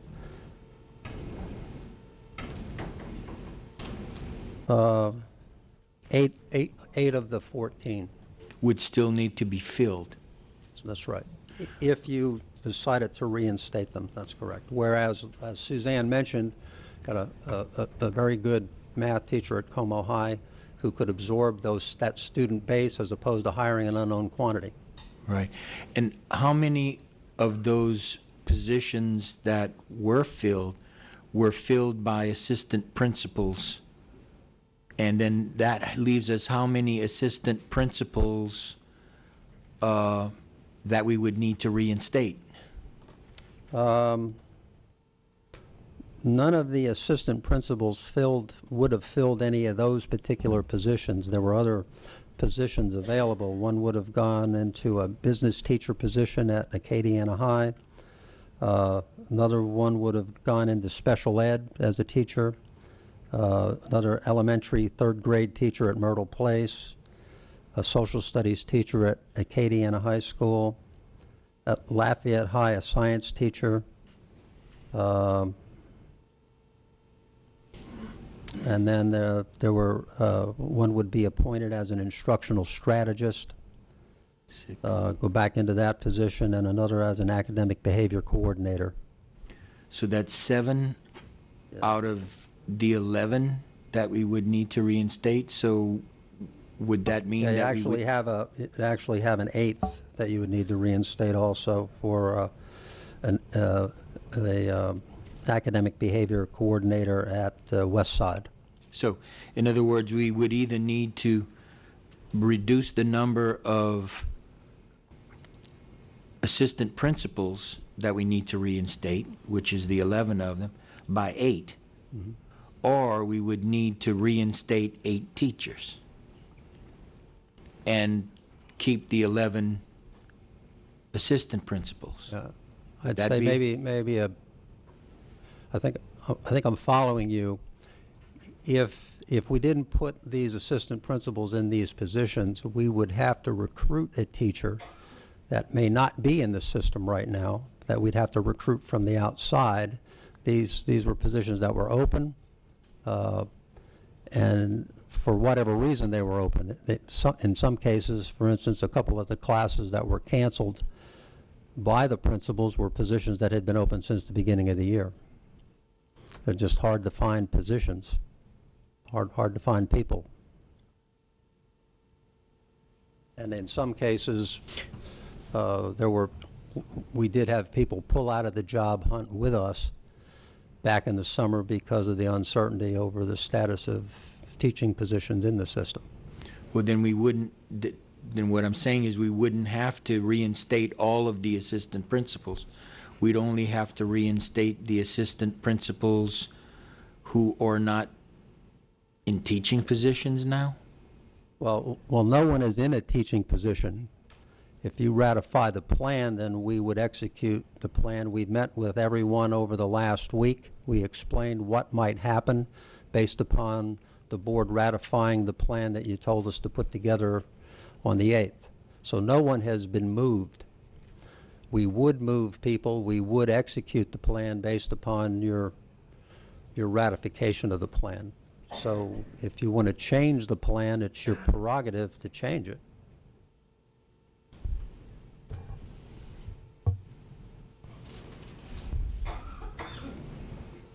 Okay. Mr. Aubrey? Mr. Cobb, did you have a question, or? My concern was, how does this affect your overall RIF plan that you were to present? You identified budgeted positions, and if I need any help on this, I'm going to shoot a flare at Billy. Okay? You identified budgeted positions to reduce the budget.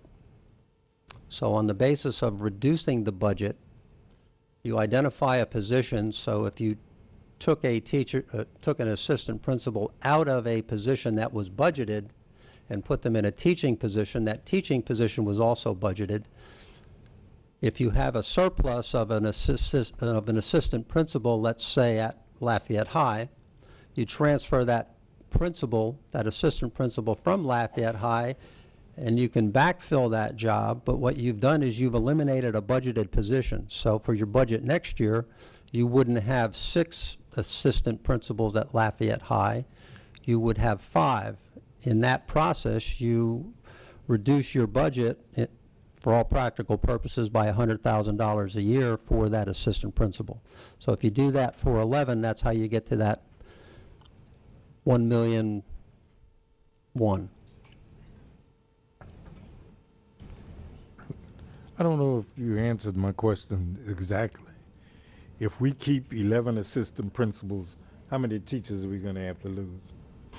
In this case, no teachers we would have to lose for those assistant principals positions because they're open positions. Okay. Ms. Trahan?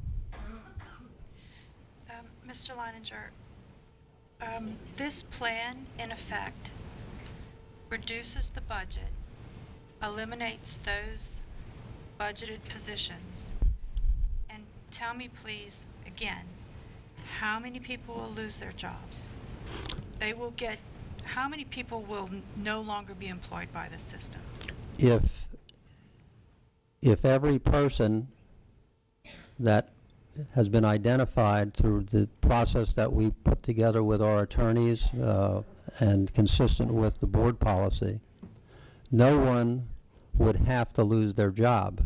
They would take a different job, and in some cases different pay, reduced pay, but that's consistent with what the RIF plan permits based upon the language in the RIF policy. Okay, thank you. In the thought of conversation about the subject, if we as a board would reinstitute or put back into the budget any positions that this plan removes, would either one, have to find money somewhere else to cover the cost, and we've already robbed the capital projects budget in its entirety, or 2, we would have to cut somewhere else, and somewhere else is employees who probably wouldn't have somewhere else in the system to be placed. So, 1, our option is leave it as it is. Everyone keeps a job, albeit not the one they're maybe in right now, but keeps a job in the system. And the budget is fixed. 2, we put them back and we have to find money somewhere else. 3, we cut other positions to put them back, to fund putting them back. And if we do that, then we really will be putting people out of work.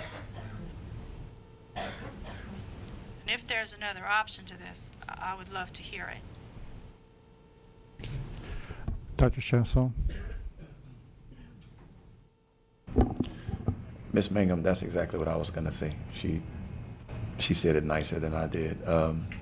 You either cut more positions to fund other positions, or you find an alternative funding source, which would be fund balance. Mr. Goodry, help me for a second. My mind's going blank. We had the excess over and above 8.7, which was spent. The 4 million, which was the difference of the 6 to 10 million in the capital and self-construction, and then, sales tax. Sales tax was the third, correct? Well, what we utilized was the 8.7 million of fund balance and 3.9 of capital projects, and that got us to the amount that we needed to fund. Okay. There were other items available, other revenue items available, such as the ones you mentioned, but we never got to those levels because when we got to the 4 million of capital projects that were in the contingency fund, we used 3.9 of that and stopped because we had met our goal of finding alternative funding sources. Okay. So there's another $100,000 in that extra 4 million that's no longer there. We use 3.9, and then there's the money that's over and above the projected sales tax, something that we had stayed away from. Besides alternative funding sources, the other option is cutting other positions to fund other positions, or use more fund balance, which requires 6 votes. So I just wanted to answer your question.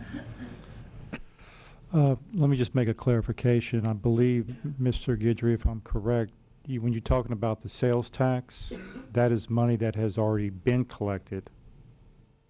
That 1.128 million represents actual sales tax collections in excess of what's been budgeted in the general fund through November 30th. Okay. Just want to make sure that that's understood. It's not something that's projecting into the future. It's funds that have already been received. Ms. Mangum. Then does that cover keeping these people in place, that money? I have a huge concern with cutting a assistant principal at a school like Lafayette High School with 2,500, or Acadiana Middle. I don't know whether their assistant principal is part of the safety package or whatever, but they have done amazing things this year. I mean, I think they scored higher than their scores went up higher than anybody in the parish this year. Congratulations to them. I don't want to do anything that impacts the forward progress that they're making.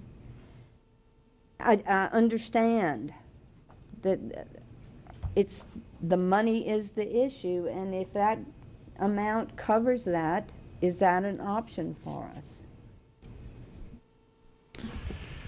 Mr. Aubrey. Now, my understanding of this issue is that if the board approves this, those classrooms are still going to be consolidated. And if the board doesn't approve the same number of classrooms will be consolidated. The only difference we're talking about is who's going to be standing in front of the classrooms and whether they'll be assistant principals. Is that correct? But the decision to close those classrooms is already is the same in both. I both can't processes. say that that's completely correct, because the positions that we would potentially slot the assistant principals in are different positions than the ones that we were involving purely just the teachers. So in some cases that may be correct, and in other cases it may not be quite accurate. So in each scenario, how many core areas are going to be, how many core sections are going to be closed? Excuse me, could I just say we would not have to consolidate a class because we could recruit a teacher for that class. The UL is just graduating a group of graduates. I have student teachers on my desk that are waiting to be hired in positions that we've not been able to fill off of these people position because we needed to take care of the people that were already here first. So we could keep the classes if y'all decided to tonight. We could recruit a teacher, a new teacher in those classes. Okay, so if we do not fund this budget revision, none of the classrooms will be consolidated. Is that what you're saying?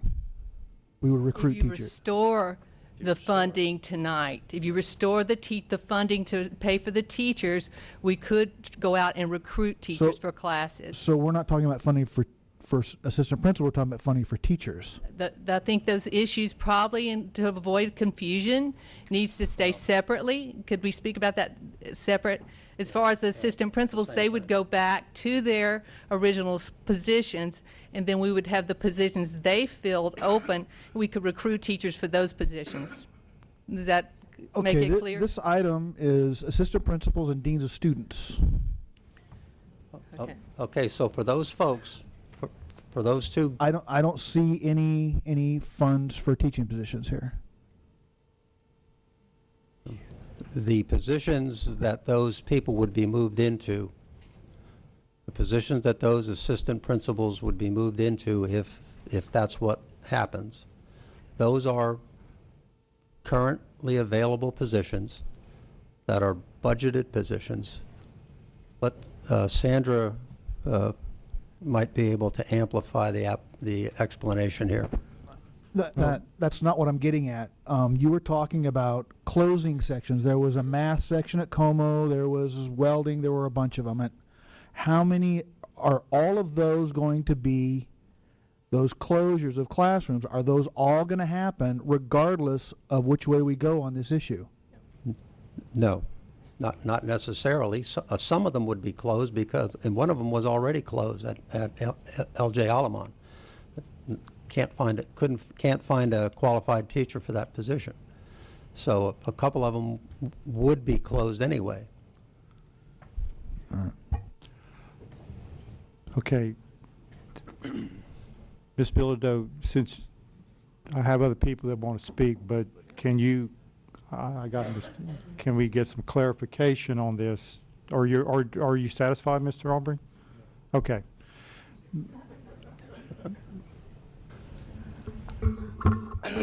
I'm gonna try here.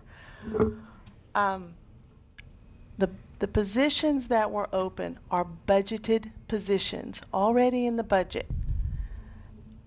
We did not, either for two reasons. We could not fill them because we couldn't find staff to fill them at the beginning of the year. Teachers, qualified teachers to do that. And some of those budgeted positions have substitute teachers in those budgeted positions. Or they're due to maybe an increase at a particular school in enrollment, whatever that scenario is. We did not fill those positions for fear of this RIF and reduction in force. Because you want to try to take care of the people that are currently employed in our district to give them some slot. So if you had an assistant principal at a school that was certified K-8, and there was a budgeted position at an elementary school that needed to be filled, we wanted to make sure that we could fill that slot with that assistant principal. In restoring the assistant principal's slots, those positions are still budgeted and we need to fill them. We will now, since UL has graduated their students, we will be able to find certified teachers to fill those slots without an increase in budget. That's what I want to make clear. Without an increase in any budget, except for the 11 assistant principal slots. I'm sorry, I'm just... Okay. I'm going to get Mr. Lejeune, then Mr. Papineau, then Dr. Chasson. No, they already had put their hands up a long time ago. Go ahead, Mr. Lejeune. The only thing, Ms. Bilodeau explained it good for the budgeted positions. And I just want to ask Mr. Bruce, because I think I know the answer, but I need it. If we, whichever way we go right now, how many actual teachers in that 16.5, how many would actually, we would lose a teacher, a physical teacher, right now? We're just talking to teachers. There are 4 that would be transferred. 4. We have 4 actual teachers Right. that would be transferred. But they would be Actual transferred to budgeted To positions. another open budgeted position. Right. That is correct. 4 actual teachers are being transferred from their school to another school.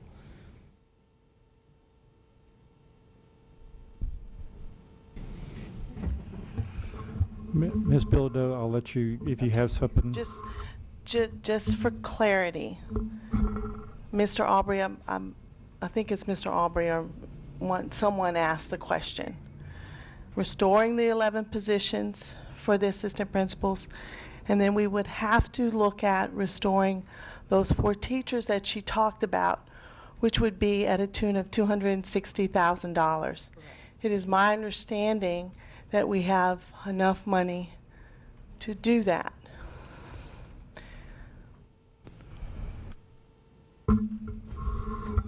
Mr. Babineau.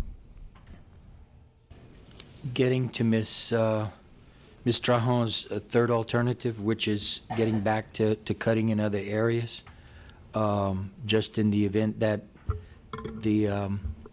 it's not a palatable venture to go into money with the oil situation, and the fact that once this money is spent, it's not available for the new board.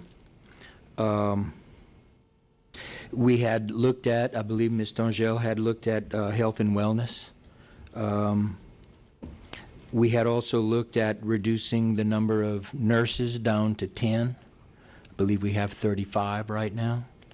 I also understand that social workers are directed to some degree to use only 40% of their time with direct services to the students. My question is, what do they do with the other 60% of the time?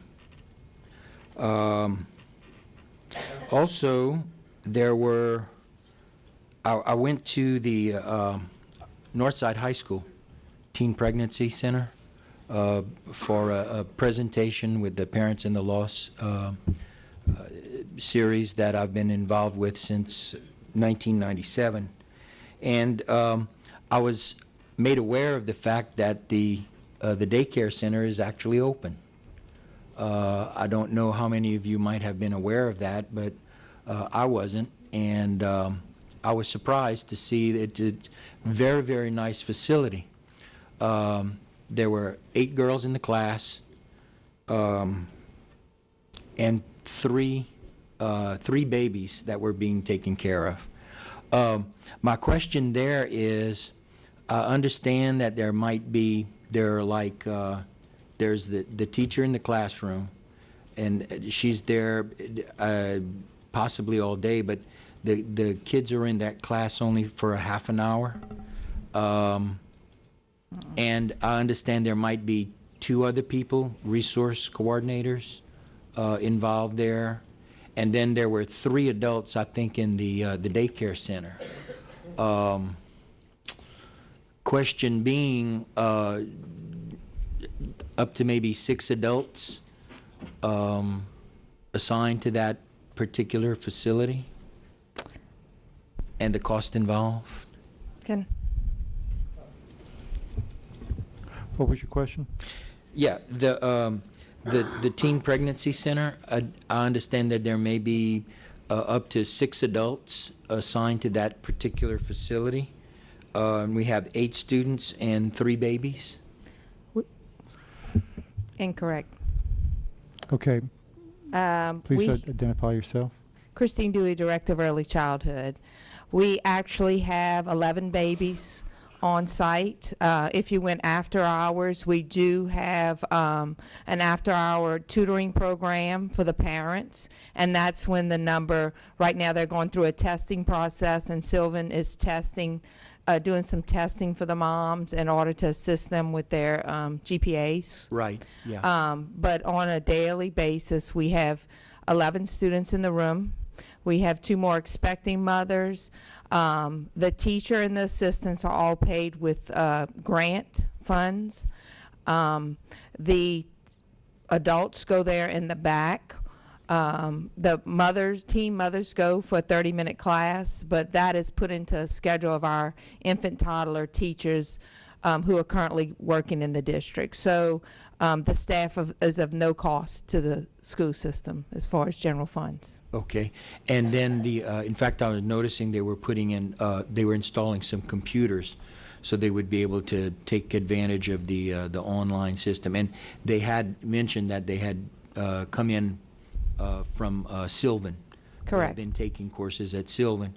And this was in the middle of the morning. It was 10 o'clock in the morning when I did the presentation. We have a half an hour that we're given.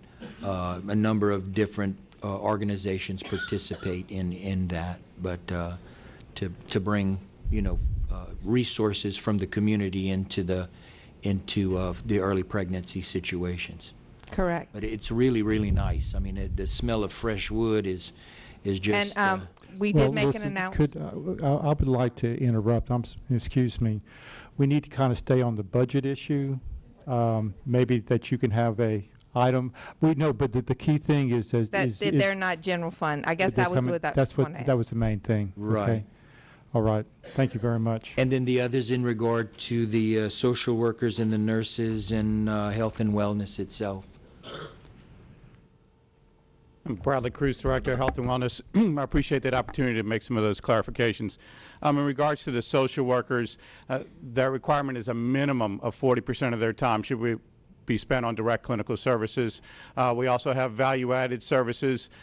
We refer to those where they might be speaking with parents or consulting with the social worker, the counselors, or they might be speaking with the students' physicians or outside caseworkers that might also be managing or parental contacts. Health and wellness meetings are not direct clinical services, so all those additional aspects that go along with providing the services for the students, but are not in a sense a direct clinical service or a billable service, but it's a minimum of 40% of their time. And this is the first time that we started tracking that here in the district. Okay. And then the nurses, what would be the impact of us going back from 35 to the 10? We would not be able to provide very many services whatsoever in the district. When we talk of nurses, there's 35 nurses in the district. 20 of them are registered nurses, 15 are licensed practical nurses, and so there's a mix. The revised statute 1728 requires us to have a ratio of one nurse to every 1,500 students. So with our 30,000 students, we'd be required to have 20 nurses to start off with. So we couldn't meet the state requirements if we went to 10. And secondarily, we would not be able to meet IEP-dictated services or other student-dictated services with only 10 nurses. We would not be able to do that. And to some of the points that were made earlier, these are personnel, if we reduce that would be individuals who would lose their jobs, who would not be able to be absorbed in the system elsewhere. And the comments of impacting students, this would directly impact students because every nurse and every social worker has a caseload of students. All right. Well, is that a state requirement that Revised statute 1728 says that we shall, and the term is used shall, employ a nurse for every 1,500 students.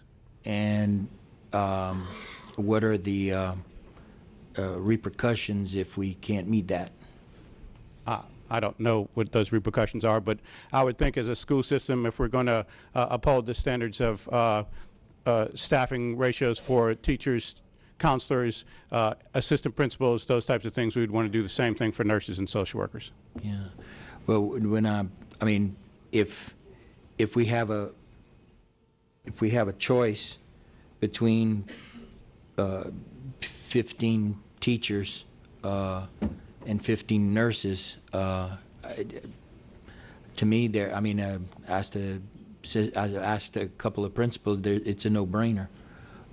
We would want the teachers in the classroom, and then if we have enough teachers in the classroom, then the next rung would be the administrators. As Mr. Angel suggested, any cuts we would make would need to be as far from the classroom as possible. And I'm just bringing this back up again. I know we had discussed it before in regard to the social workers and the nurses and the health and wellness department itself. So I'm just bringing up that as an option if the situation is that we aren't willing to invade into the to other fund sources. I just want to mention that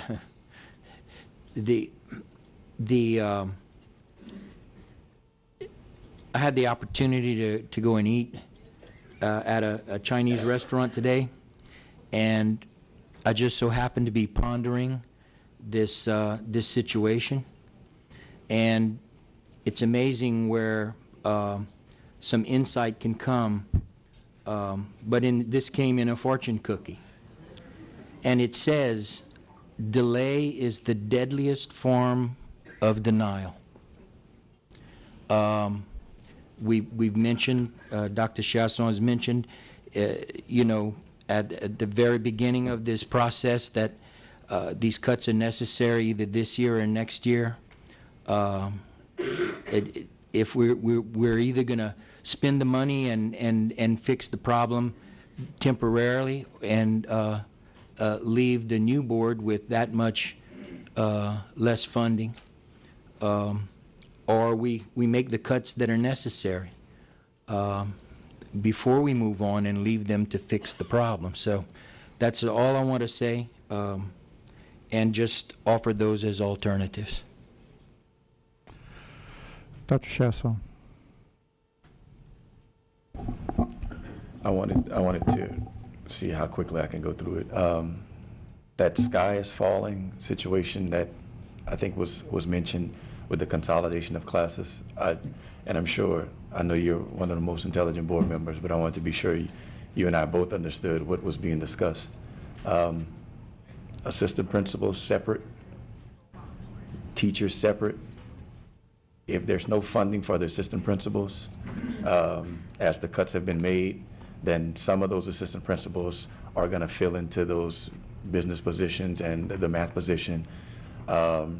So I didn't quite understand the collapsing of classes as well, because it was made to seem as though classes are going to be collapsed immediately if you don't restore these cuts. But I support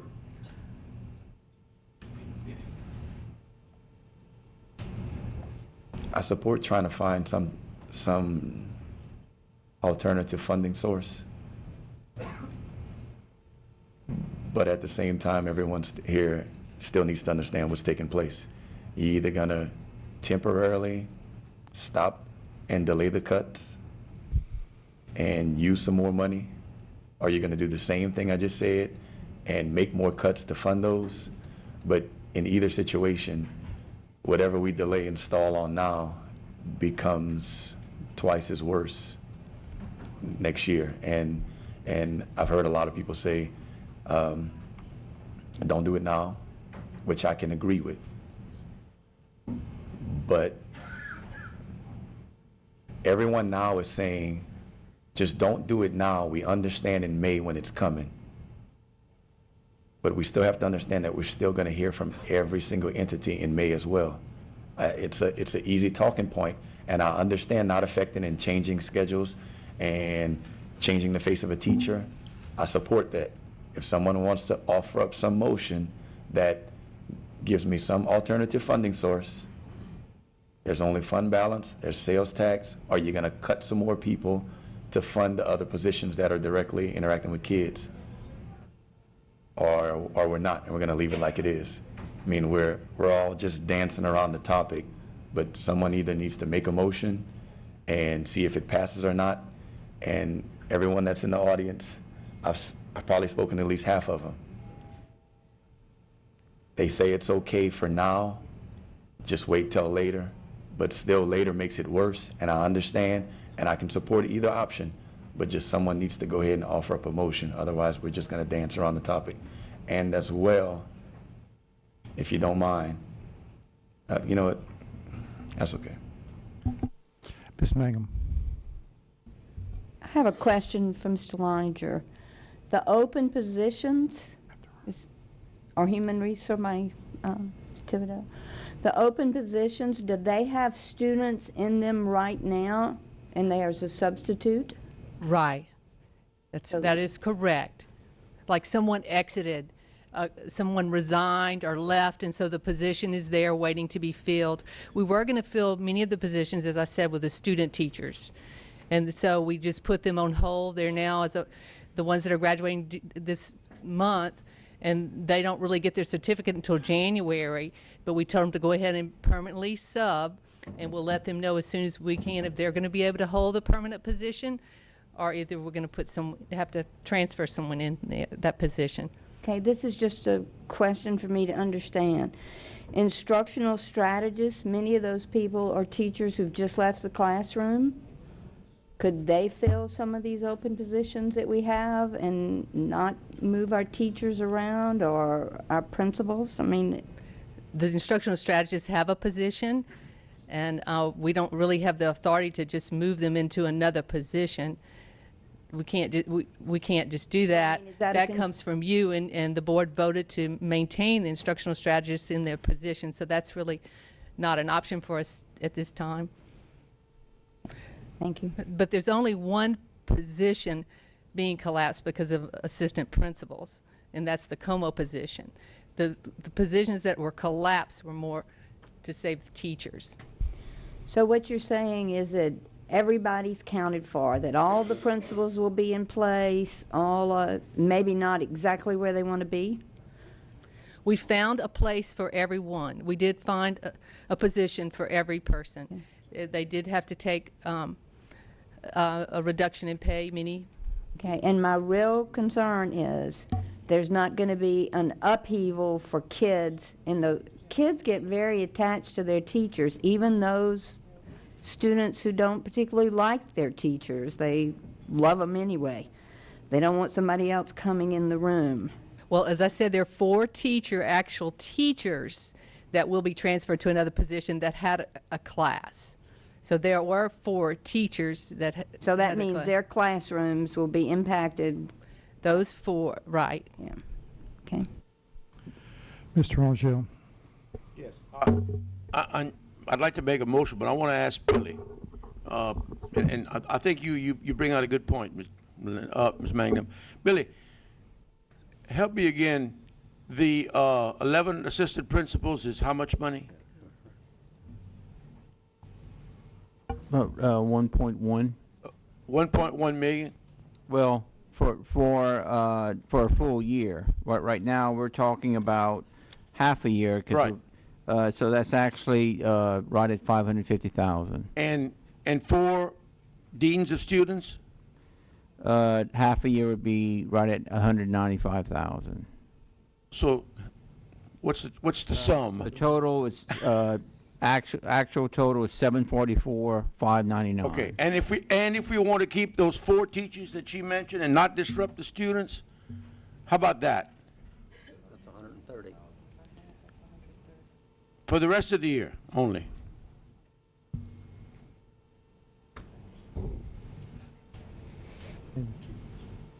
Okay, 65 is 130, 195 divided by 2 is 9, 18, 15, 97. Looks a little bit more, but right at $874,599.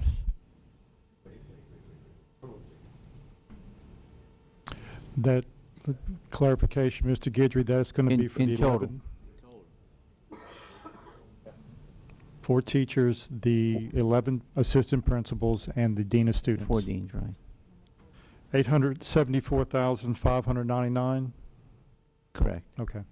Okay, I would like to offer a motion on the floor that we reinstate the 11 assistant principals through the remainder of the school year, 4 deans of students for the remainder of the school year, and those 4 teachers for the remainder of the school year to the tune of about $840,000? $875,000. And furthermore, the motion would include that we fund the aforementioned positions out of the $1.1 million that we've already collected of excess sales taxes through November 30th of 14, bearing in mind, I want to remind my fellow board members, bearing in mind that this $1.1 million of excess sales tax collections is only through November 30th, and the fiscal year ends June 30th. So in all probability, we'll collect another $1 million in sales taxes, and I'm not prophesying spending it, but it'll be back in the bank, so to speak, even if we utilize $875,000 of this $1.1 million. And if I can get a second, Mr. President, I would like to have the floor for another minute, if I can get a second. Okay, so we have with Mr. Angel, the motion, Mr. Angel, seconded by Mr. Cobb. Okay, thank you very much. I asked, I don't know if it was Billy or Mr. Lejeune, but I had asked to put Miss Nance on the agenda. She wanted to speak to this item. She's not on the agenda. Once again, I would like to please allow her time at this time to make a little presentation concerning this motion, even before we discuss it. If necessary, I would yield my time to her. No, I'd like for her to have more than 3 minutes if she could. Because I had asked her to put on the agenda, and she's not on the agenda. Ms. Nance, and you're going to share what? You're going to be talking about? Okay, okay. Come on up. Come on up. Try to make it, kind of paraphrase it if you can. Please identify yourself. This thing, I'm not long-winded. It's okay. Okay. I'll be brief. Linda Nance, proud principal of Acadian Middle School. Mr.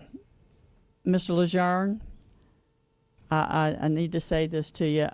Saw you up close and in person here a while ago, and the last time I saw you was about 3 weeks ago, and you catching up with Kerman and I just needed to share that with you. Okay.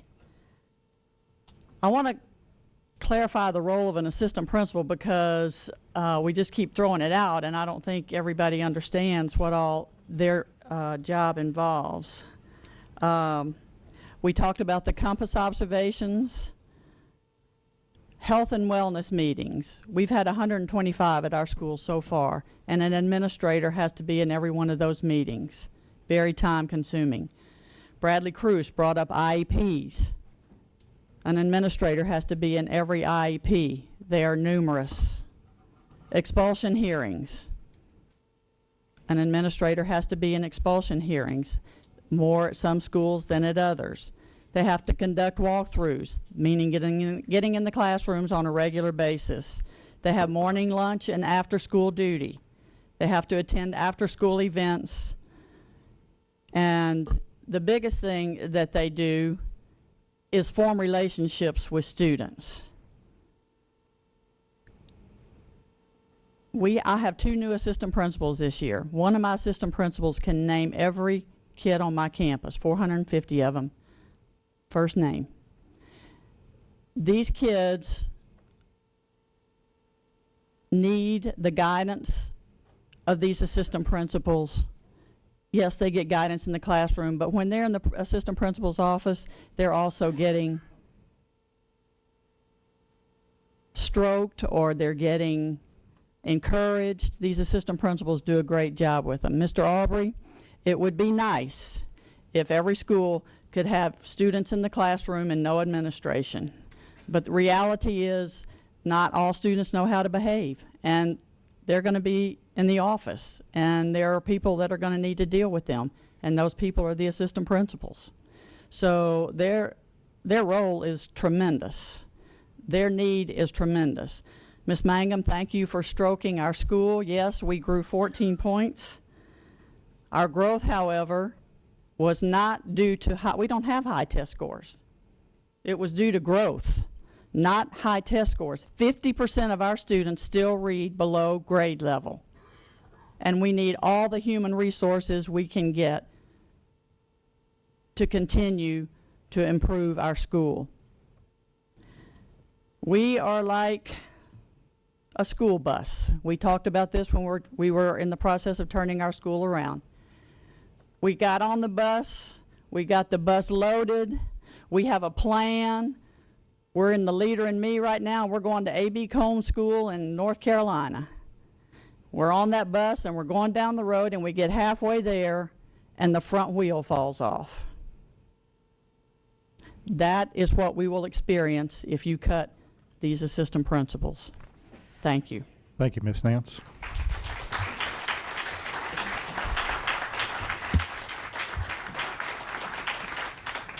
Okay, so I just want to make sure we got this motion out there. Motion by Mr. Angel and seconded by Mr. Cobb that the board reinstate the 11 assistant principals, 4 dean of students, and 4 teachers for the remainder of the school year in the amount of $874,599 with funds already collected in excess sales tax funds through November 30th, 2014, which is approximately $1.1 million.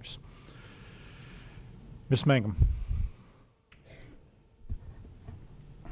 I have a question, and I think this is, I guess, for Human Resources. In the process of, and we talked about this at the board meeting the last meeting, when we decide which teachers leave the building in that process, I am curious if there were any teachers that have left because of the evaluation process, and we're not keeping them on and supporting them. And I mean, did we ask them to resign before the end of school so we have open positions so we can fill these people in? Or I guess what I'm asking is, was the evaluation process that teachers have gone through looked at in finding open positions to move people into? If I understand what you're asking, the evaluation process, their scores are a component of determining who might get moved. But in this case, you have a lot of teachers that are new to the system, have not been evaluated. So we really pretty much discounted the evaluation process across the board. Same thing with assistant principals. A lot of assistant principals haven't been evaluated in their positions. So we looked at certification, we looked at experience, and more importantly, we discussed with the principals That was my question. what's the best way to solve this dilemma, which is discussing collapsing a class, because you're going to have more people to teach with fewer teachers. So in terms of what you've turned down, you're turning away resource. A lot of these student teachers that we could hire are on hold. They could come right into these classrooms as certified teachers and help us. It's not a simple problem you're describing, and there's no real simple solution. We tried to be fair, tried to be equitable to the extent that equity enters into this process, but mostly do not disturb the classroom any more than we have to. And I'm glad you were using the principals in the process, but I just want to be sure that if there was anybody that was having difficulty in the classroom as a teacher, that they've been getting the support and guidance they need to become a better teacher, that we're mentoring them, and we haven't just said, okay, this one needs to go today because we need that spot. You know. My knowledge, and Sandra may be better to ask this, there's a plethora of professional learning community activities and support activities for the teachers. I know in several instances where we've had to move to terminate teachers, certainly none in this group. It's the principal's at their wits' end because they've utilized every resource possible to try to get that teacher to be successful, and it hasn't worked. Yeah. But Well, I I'm don't not know of any in this advocating group. keeping a bad teacher in the classroom, but we have some excellent teachers and we have some people who would be excellent mentors, and I just want to be sure that's happening. So. Sandra might be able to shed some insight onto that.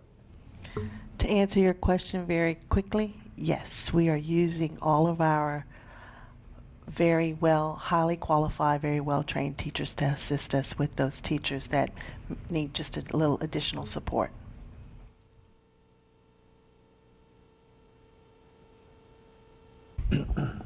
Dr. Beasley, if you don't mind, I'm asked to speak before and after the the item before the next item comes. I hate to be the bearer of bad news, but these cuts are still coming.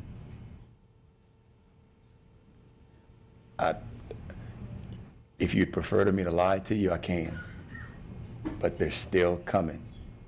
So I understand the clapping, and I understand if it passes, and I'll tell you ahead of time, I'm voting for it.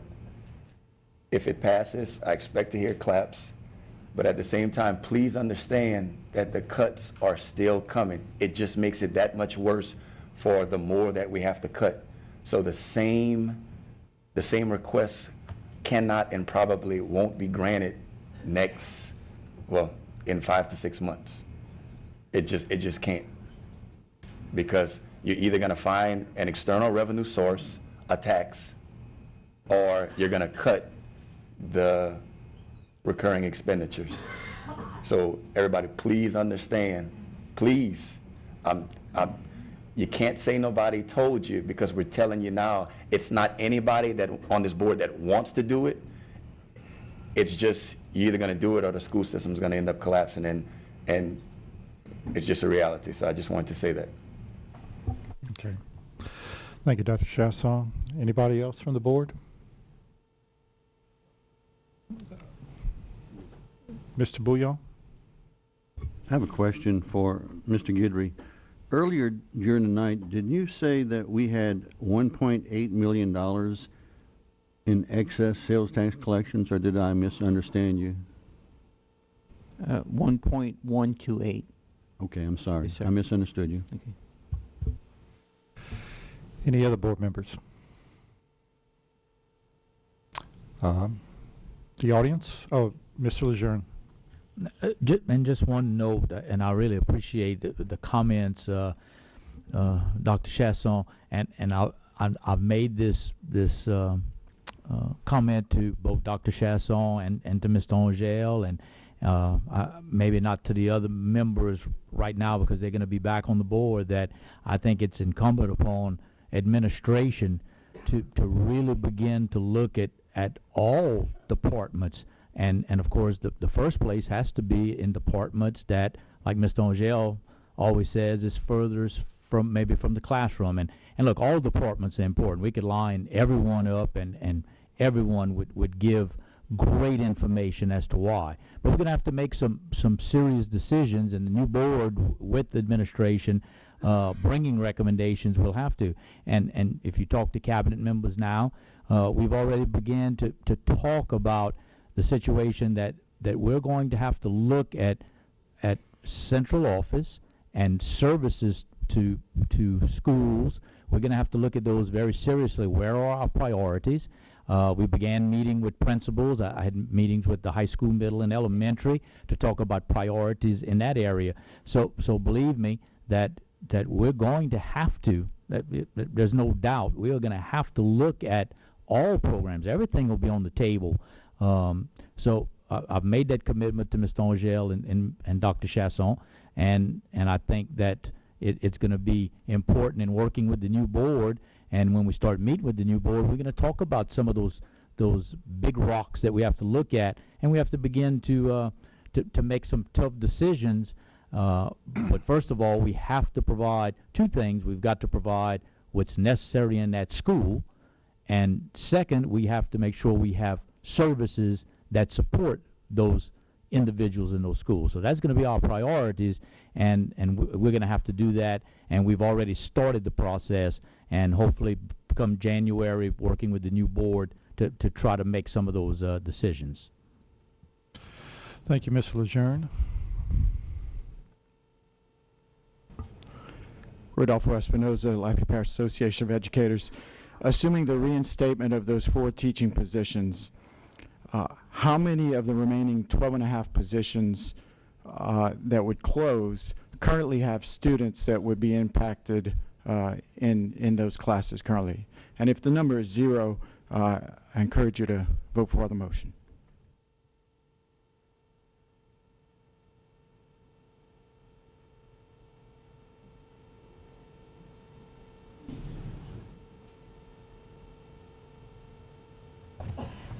I think your question was, are there students in some of these classrooms where they would be projected to be collapsed? Assuming the 4 positions are reinstated, how many of the remaining 12 and a half have students that?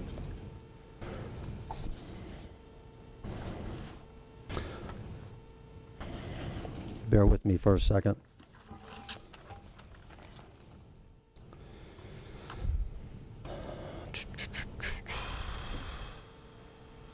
There was one.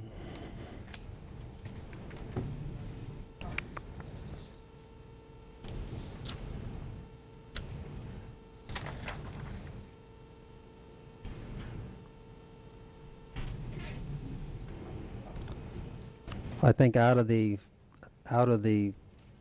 positions, there's one right now that has no students in it.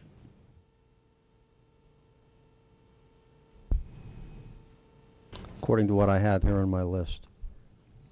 Sandra. Ms. Bilodeau? We have students in those classrooms. It is all contingent upon our being able to recruit and find the teachers to fill those classrooms with certified teachers. So if we can't, then it may warrant us having to collapse that class, depending upon, or redoing the schedule, so to speak. So it just depends upon what class, what's the certification, because math, science, and special ed are always our 3 hottest priorities because we're not graduating as many teachers. So I'm a little afraid that we were kind of out the box late even in December, because as Ms. Thibodeau says, she has a stack and we're waiting on those people, but I'm hoping that the other districts haven't scooped them up.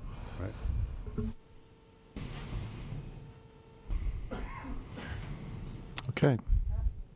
Ms. Mangum.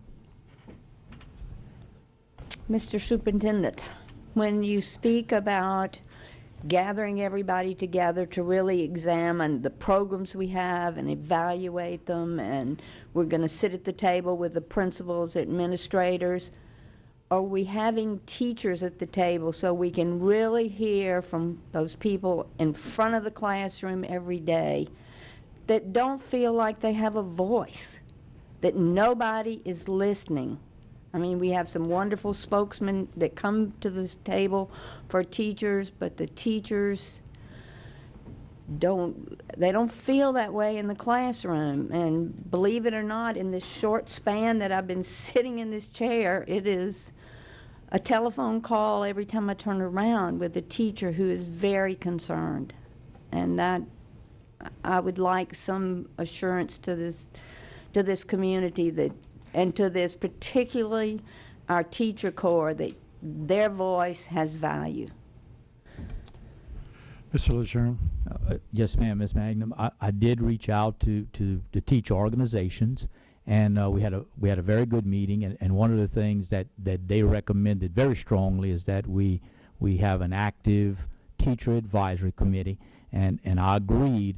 I just don't want a teacher advisory committee that I give information to and they listen. That doesn't help. So I'm going to, again, I indicated to the teacher groups that we would try to meet once a month.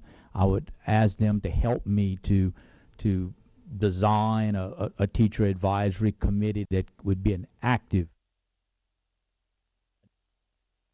just sponges to listen to information and me bring it to them and then no follow-up. So we have started that process. Have we gone fast enough? No, ma'am. Probably not fast enough, but I need to get that teacher advisory committee, just like the principals advisory committee. That was one of the things that they asked, that we reinstate a very active advisory committee. We've had a teachers advisory committee in the past, and that's been very successful. So I applaud you for considering that. Thank you. Okay, thank you. Okay, if there's no one else, once again, motion by Mr. Angel, seconded by Mr. Cobb, that the board reinstate the 11 assistant principals, 4 dean of students, 4 teachers for the remainder of the school year in the amount of $874,599, with funds already collected in excess sales tax fund through November 30th, 2014. Will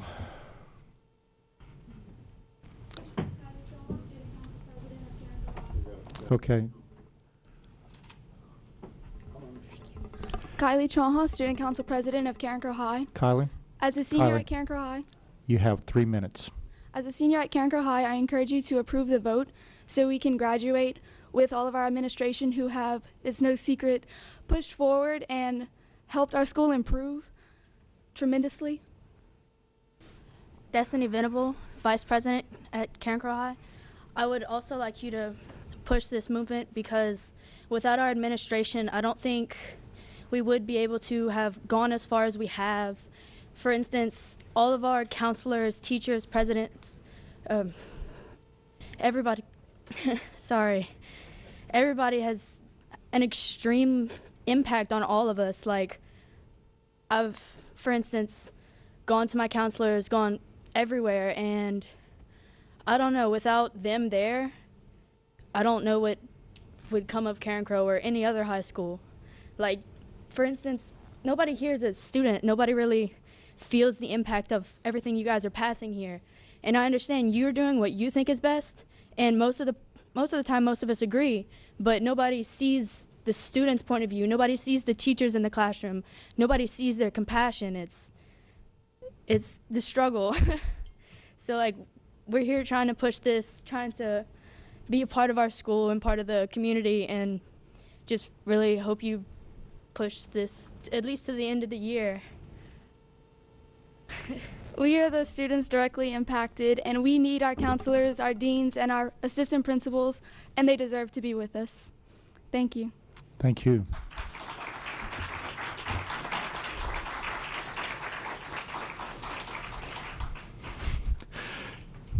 Just identify yourself, please. But we're going to keep it to 2 minutes, okay? Yes, sir. I appreciate that. I believe we didn't hear that you had asked for public to come up, so that's why Yeah, some of that's- us were that's- sitting out that's there.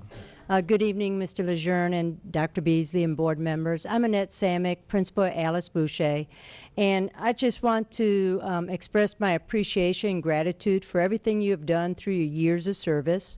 You have equipped us in our schools with the personnel we need to move our schools forward.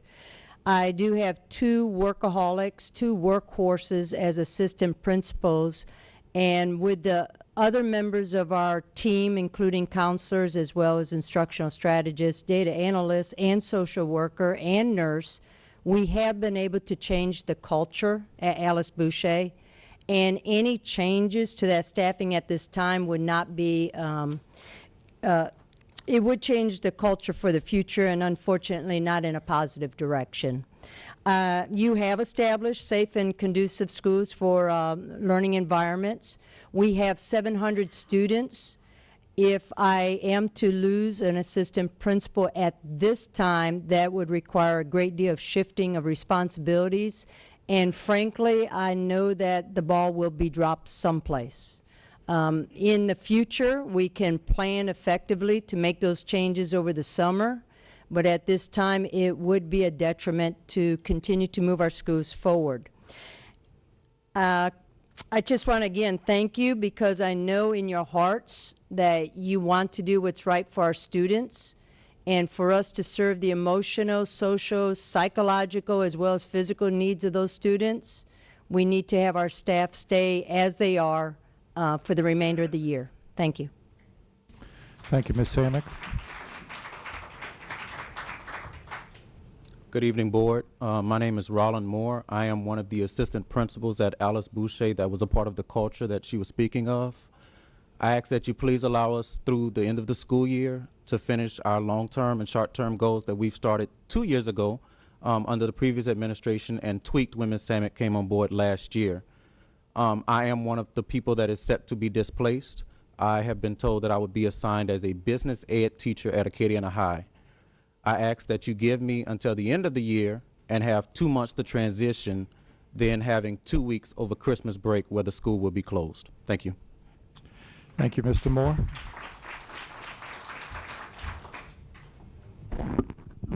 Hi, my name's Alyssa Sullivan. I'm a registered nurse with Lafayette Parish School System. And Mr. Babineau, I would just like to clarify a few things and probably a few things for the board. I understand that health professionals in an education system a lot of times gets lost. But I'd also like you to know, without the healthcare providers in the school system, a lot of students would not be receiving the education that they are getting. We continue to get more and more diabetics on a daily basis. We're dealing with pumps that we are basically giving almost IV insulin continuously every hour, 2 hours on a school campus. It affects many schools differently. Some schools do not have that population.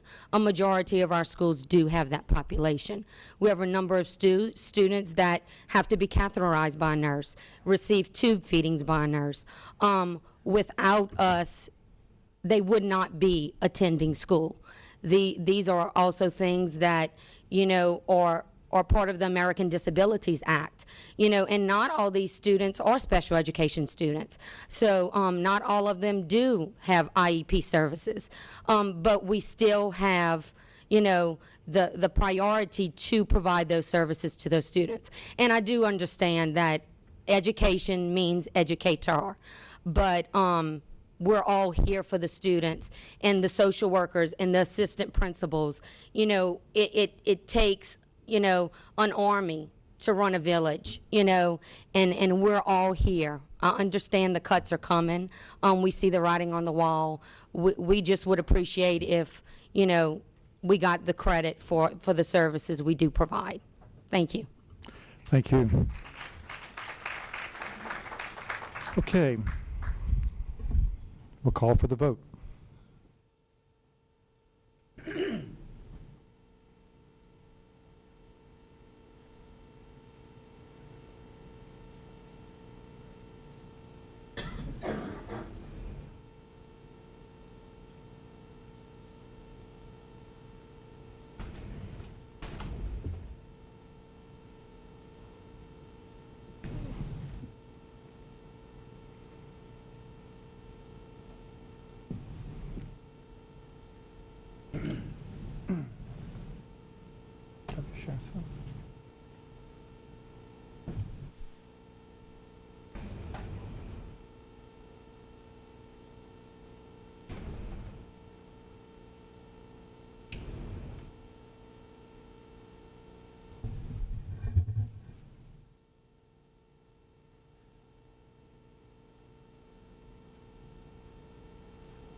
Six for, 3 against.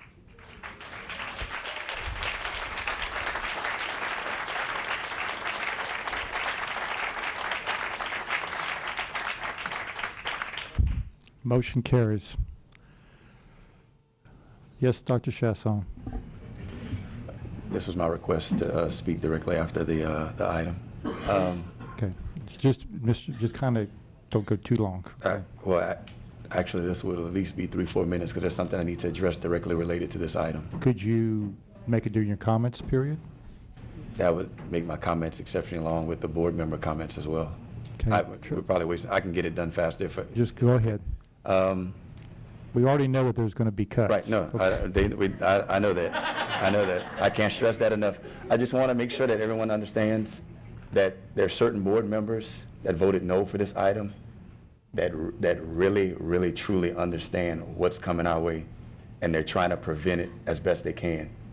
So I hope the clapping was for them as well, because they really understand.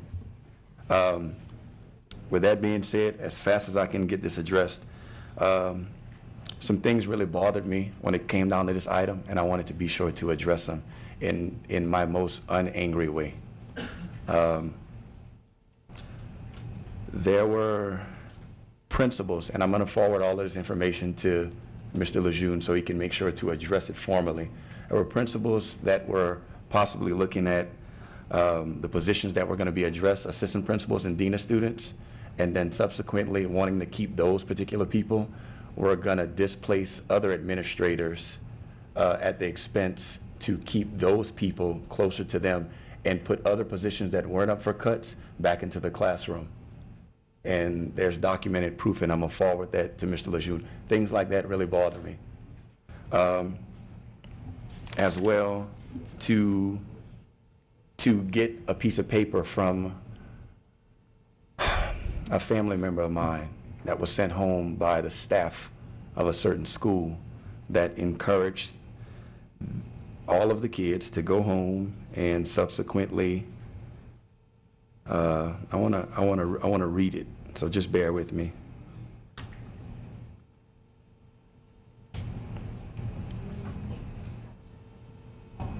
That encouraged them to keep Miss such and such and Miss such and such and Miss such and such and Mr. such and such, and please send a text to your board member at this phone number.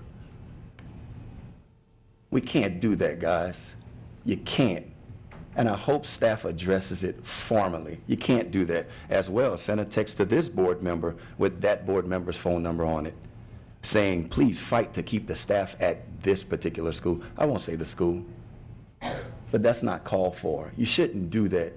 The job is hard enough as is. Everybody's trying to do the right thing. We're really trying to do the right thing. As well, what bothered me the most was to hear about, and I mean to tell you, I've got a list of notes. I wish I could turn it to where they could see. And I thought about reading them all, about a particular meeting that was called Scare Tactics to scare a group of people into contacting us, and to hear about some of the issues that the accounting practices of the board. How can't they recognize those sales taxes? And how many of you get extra checks or have a second job? Do you include that income? I mean, and then with a snicker, Walmart, if they sell a bunch of TVs and they only expected to sell 30, well, they still recognize that as revenue. How can the board not recognize that as revenue?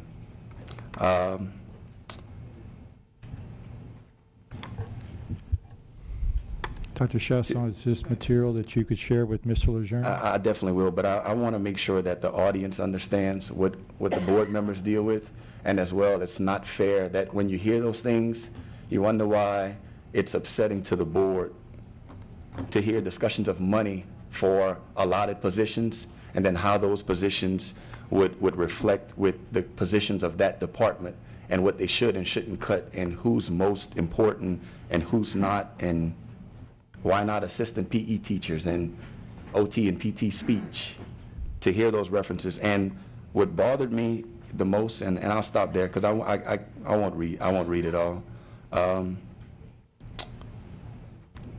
that we may look like Detroit or Chicago, but I'm worried about feeding my kids tonight, which I understand. I understand that. But I'm not worried about next year. Wait till next year. Maybe it'll be French immersion or Chinese immersion or assistant principals. And to hear that Mr. Guidry and Mr. Lejeune are so frustrated because this is now the 29th budget revision, and I'm sure that person can't talk for Mr. Lejeune and Mr. Guidry, because everybody's frustrated, but not in the manner with which that person was putting it in this administrative meeting. And to hear that, my final comment, maybe they don't understand the laws, talking about the board, the laws and the bulletins. We have laws and bulletins that protect us, but you know, the board goes by their own jurisdiction. So did you see that they voted on teaming the other night? Did you hear that dumb question that the board member asked? He has no clue as to what he's cutting, nor does any of the board. With the respected individuals such as Bobby Batto and Linda Nance, who got up and spoke to fight for teaming, the board just ignored it, and they have no idea what they're cutting. They're clueless. Okay, Dr. Chasson. Thank you, sir. I'll stop, and this is it. Okay. That's not necessary. We're all fighting for the same thing. To pit people against other people and staff against the board is not necessary, and I hope and pray that it's addressed. Okay. Mr. Lejeune, I think that you have, Dr. Chasson has some concerns, and I'm sure y'all can get together and discuss them. Ms. Melva, I don't believe there are any other items, action items? We didn't do number 2, sir. Oh, we still have that, oh yes, yes, Mr. Leininger, the item that deals with reduction in personnel is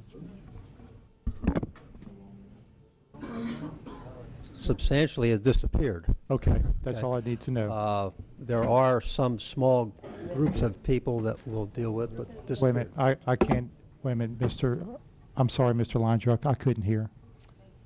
I said with the last vote, the discussion has substantially disappeared. Okay, so that item is gone, okay?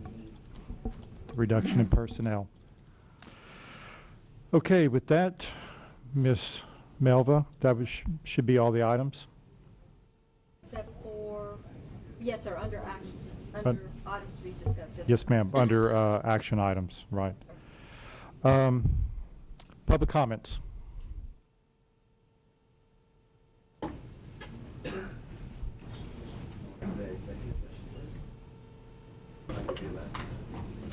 I think we'll go ahead and maybe do our comments, because typically when we go into executive session, they cut us off and everybody's gone. Yes, ma'am, please state your name, and you have 2 minutes. I'll be really quick. My name is Christina Schubert. I am a soon-to-be displaced counselor at Karen Crow High School. I'm not here to discuss that. I'm fine. I'm a professional. I'll do what I need to do. But I do want to address the comments of Dr. Chasson in referring to people asking or requesting to text or to call board members. I can assure you that I did not see anyone, any employee requesting that. There were students who copied it and passed it out to other students. So I just wanted to make that known because that's something that hurts me, because our students really do care about people, and I understand the cuts are coming. I understand what's happening. You do have a very difficult job, but I did want to make that clear because I did not see any employee passing those things out, and so I just wanted to make that known. Thank you. Okay, thank you. Public comments, yes, sir. Rodolfo Espinoza, Lafayette Parish Association of Educators. I'd just like to take this moment and thank all the board members for their service this past term as we begin a new term. You've worked tremendously hard on many difficult issues, and certainly this year was took the cake, I'm sure, for all of us. But I want to thank you for your service, and I hope you stay involved in education. Whether you consider yourself this or not, you are now one of our community's education experts, and I hope you use that knowledge to assist our public school system down the road in whatever capacity you deem necessary. But I want to thank you for your service, and thank you for the communication that we've had over the past many years with our organization, your willingness to meet and answer communications, answer questions, and to be good board members. So thank you. Thank you, Mr. Espinoza. Anybody else from the audience? Okay, Mr. Lejeune. I'd just like to yield. Ms. Bilodeau has some good news that we'd like to share. If I could yield just my time. Okay. In closing. As we've sat here tonight, and I've gotten many texts and pictures and just wonderful news. They're hosting an event at J.W. Falk, or they hosted an event at J.W. Falk this evening for parents and children. And Ms. Ginger Rabelais is the academic officer there, and she was in attendance. And she says, It's amazing. I'd like to read this just for a minute. It's amazing. There are whole families here. I'm trying to find the words to explain what's happening here at Falk. It's a whole school, cultural and community shift. Tonight, parents were engaged. I had a chance to talk to many of them, and there was an overwhelming sense of pride that their kids were at J.W. Falk. Teachers and ancillary staff were here also. Then Ms. Jamila Hicks, who sends me videos and things that are going on in the classroom constantly, she says, 207 parents and big exclamation marks. And working sometimes in an environment, in an at-risk school, some of our parents who want to be there can't always be there because they're working. But for these parents to turn out, 207 of them, is awesome. She says, also, math benchmark data for fourth is amazing too. She had already sent me about the ELA and how they're reading and how they're making such gains. Over half of the fourth grade scored 56% or higher. We're so excited about all of the great things that are happening at our school. So I just wanted you to know that there are some great things, not only at Acadian Middle, but that are going on at Alice Boucher as well, but J.W. Falk too. So I thank you, and I know that they'll be excited that I shared that information with you. Thank you. Thank you, Ms. Biado. Very good. We're going to go with kind of a little bit different here. We're going to go with Mr. Angel first, and then Dr. Chasson. And we're going to finish up with the board members that are going to be exiting. This is board comments right now. Good night. Dr. Chasson. Thank you for giving me your time, Tommy. Appreciate it. Real quick, if y'all wouldn't mind, can y'all please come up, Ms. Amick and Mr. Moore, if you wouldn't mind. Can the camera somehow turn on these two individuals? Whoever's operating the camera. You can stand at the... Oh, just come and stand, yeah, just stand at the podium if you don't mind. When there were, okay, we're gonna figure it out. We're gonna figure it out. Back to the podium. There you go. When there were a number of rash shootings that occurred, when I tell you what these two individuals, along with multiple people at that school did, I was at an event with my son for a Spanish immersion, and we found out there was another shooting in that area, and then another shooting. And when I say how fast they went into action, Ms. Samick, Mr. Moore, along with transportation, Damon, Brad, everyone went into, crisis mode immediately. They made sure that the campus was secure. I witnessed it. They made sure that every kid they pinpointed every kid that was going back to the area in which the shootings were occurring, and physically made it to those areas and met the bus there. I know because I was with them, and I watched an amazing administrative team go into action. We went to Himbola Apartments. They pinpointed every single person, and you had to come and sign your child off the bus. The cops were there currently looking for suspects. So you're not gonna allow the kids to just get off the bus. You had to come and listen, people tried everything under the sun. Oh, that's my sister's child. Well, your sister needs to come get her child, because we're not signing that kid out to anybody but the parents. If the parents weren't there, with the help of, my mind's gone blank, what school we went to?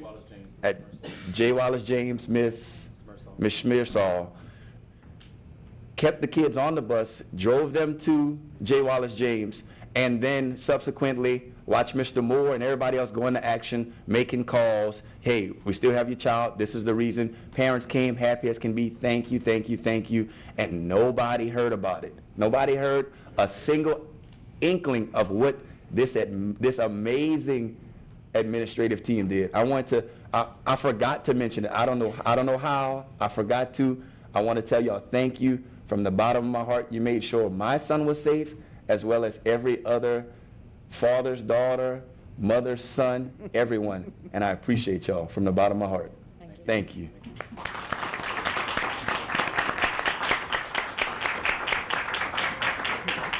Okay, now, board comments. This is the last meeting for some select individuals. I want to be sure to pay my respects to Dr. Beasley, Mr. Cobb, and Mr. Trahan, Ms. Trahan, so I'll go in order. Dr. Beasley and I literally have talked more on the phone than any other. You would think we're boyfriend, girlfriend. We talk on the phone, we're all the time, to the point where Dr. Beasley's wife has had to tell him, okay, that's enough. Time for y'all to get on the phone. Me and Dr. Beasley have a running joke that, okay, hey Doc, how you doing? Nothing much, Dr. Chasson, how you doing? Good, listen, I promise, listen, I'm gonna keep this one short, I promise. I'm gonna keep it short. And we never can manage to keep it short. Dr. Beasley has been, if there could possibly be 10 board members, I would hope that I've met Mr. Knezik, and he's going to be amazing at the job that he has to do and the shoes he has to fill. But if there could be 2 winners in a race, Dr. Beasley has given his all to the school system. And from the bottom of my heart, Dr. Beasley, I love you, man. Of the last year, him and I have disagreed a couple times, more than we ever have before. But we always seem to manage, okay, look, we're just fighting for the same thing. Your opinion differs from ours, and I appreciate it. As far as Mr. Cobb is who I called initially the first 2 years every single time I needed something. Mr. Cobb, well, what about this? Hey, Mr. Cobb, what about this? Well, let's talk about it. And he knew who to talk to and everything under the sun, more experience. District 3 and District 4 are neighboring districts. Those 2 districts tend to elect an African American, and you naturally tend to bond with that gentleman. And the guidance and wisdom that he gave me along the way is invaluable. And him and I have talked more within the past 2 months than we did the past year. And it's just, you tend to have differences, but you come together and you let those things go because it's all for the greater good of kids. So for Mr. Cobb, I appreciate you, sir. Ms. Trahan, when it comes to Ms. Trahan, my very first memory of Ms. Trahan is my very first vote. And I mentioned this a few months ago. I'm not sure anybody remembers. My very first vote, we were in an expulsion hearing, and it was right before the meeting. And the story that was told, I felt for the kid. The kid deserved another chance, but the kid had broken the policy. And the kid had broken the rules. And when the vote came out, I want to say it was me and Mr. Bouillon who voted, I guess, in favor of letting the child stay in school or something of that nature. And Ms. Trahan tapped me and Mr. Bouillon, and she said, hey guys, let me buy you a cup of coffee. And she brought us in there to the free cups of coffee and said, listen guys, I know you understand and I know you sympathize with the kid, but the kid broke the rules. Now, if you don't agree with the rules, then you change the rules. But if the rule is what it is, then you have to follow it. Otherwise, you're breaking the board policy. And I learned a very, very valuable lesson. I've learned more from Ms. Trahan within the past 2 years than I could possibly imagine. Y'all, Ms. Trahan basically had an understanding of the budget, this budget cycle, that all I did was try to add as fast as she could calculate. Because she went and sat home and broke down everything, trying to save the school system the most money that we can, because she saw ahead of time, just like Mr. Aubrey and Mr. Babineau.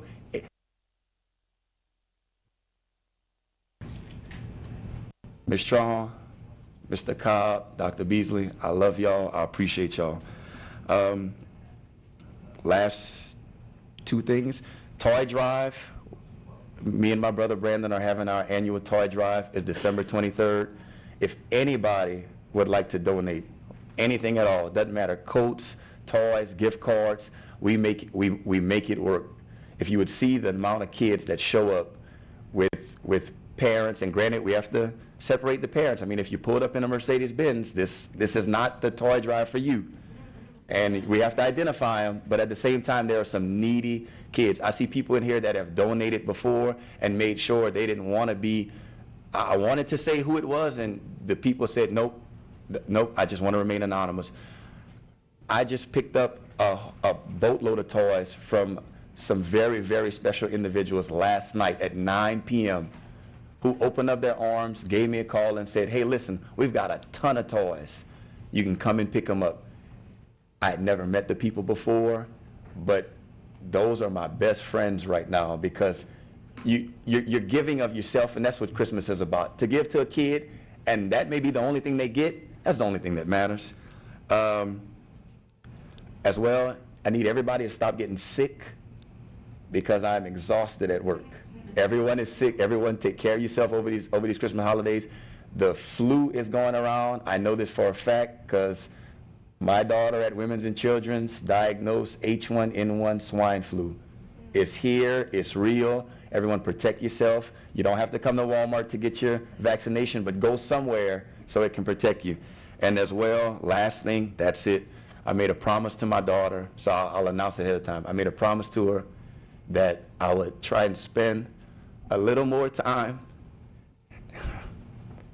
at home, and I have to miss a lot of her events with the school board. So the first meeting of January, she has a basketball game.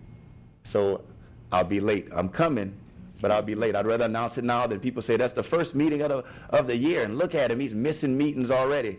No, I'm gonna attend her game, and when it ends at 6:30, then I'll come. It's the swearing in. Maybe the person will stay a little longer to swear me in. If not, I'll catch it some other time. With that, Merry Christmas and good night. Thank you, Dr. Chasson. Mr. Aubrey. I made a real long speech last time, so I'm just going to thank my wife tonight for putting up with all of this, for allowing me to wear a trail through our house where I pace around the neighborhood, and letting me stomp around the block and listen to me rant for hours. I think my neighbors, I don't want them to think that I'm crazy yelling while I'm walking around the neighborhood, so I want to have somebody with me so I don't seem like I'm just a madman. But it's been an interesting and rewarding experience being here, and I'd like to thank everybody who's worked with me and those who we've been adverse on issues. I think when you have highly educated adversaries, you grow a lot, and you learn a lot. And just thank you, everybody, and good night. Thank you, Mr. Aubrey. Mr. Babineau. Yes, I echo the sentiment about thanking family first. My wife and my oldest daughter have been involved with the school system, and one's a teacher and one is a clerk at Karen Crowe High School until very recently. She retired. It takes a lot of time. It takes a lot of support and a lot of understanding.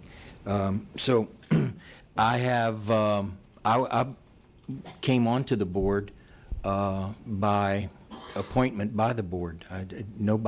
Nobody's actually voted for me. So I really had no. I know the feeling. I had no constituency as such, but I promised an open mind when I walked into this room. I had no idea. I didn't even know that they paid a stipend of $800 a month. I thought it was volunteer. And I tell you what, it is volunteer, because you couldn't pay somebody enough to do as much work as it takes to sit behind this desk.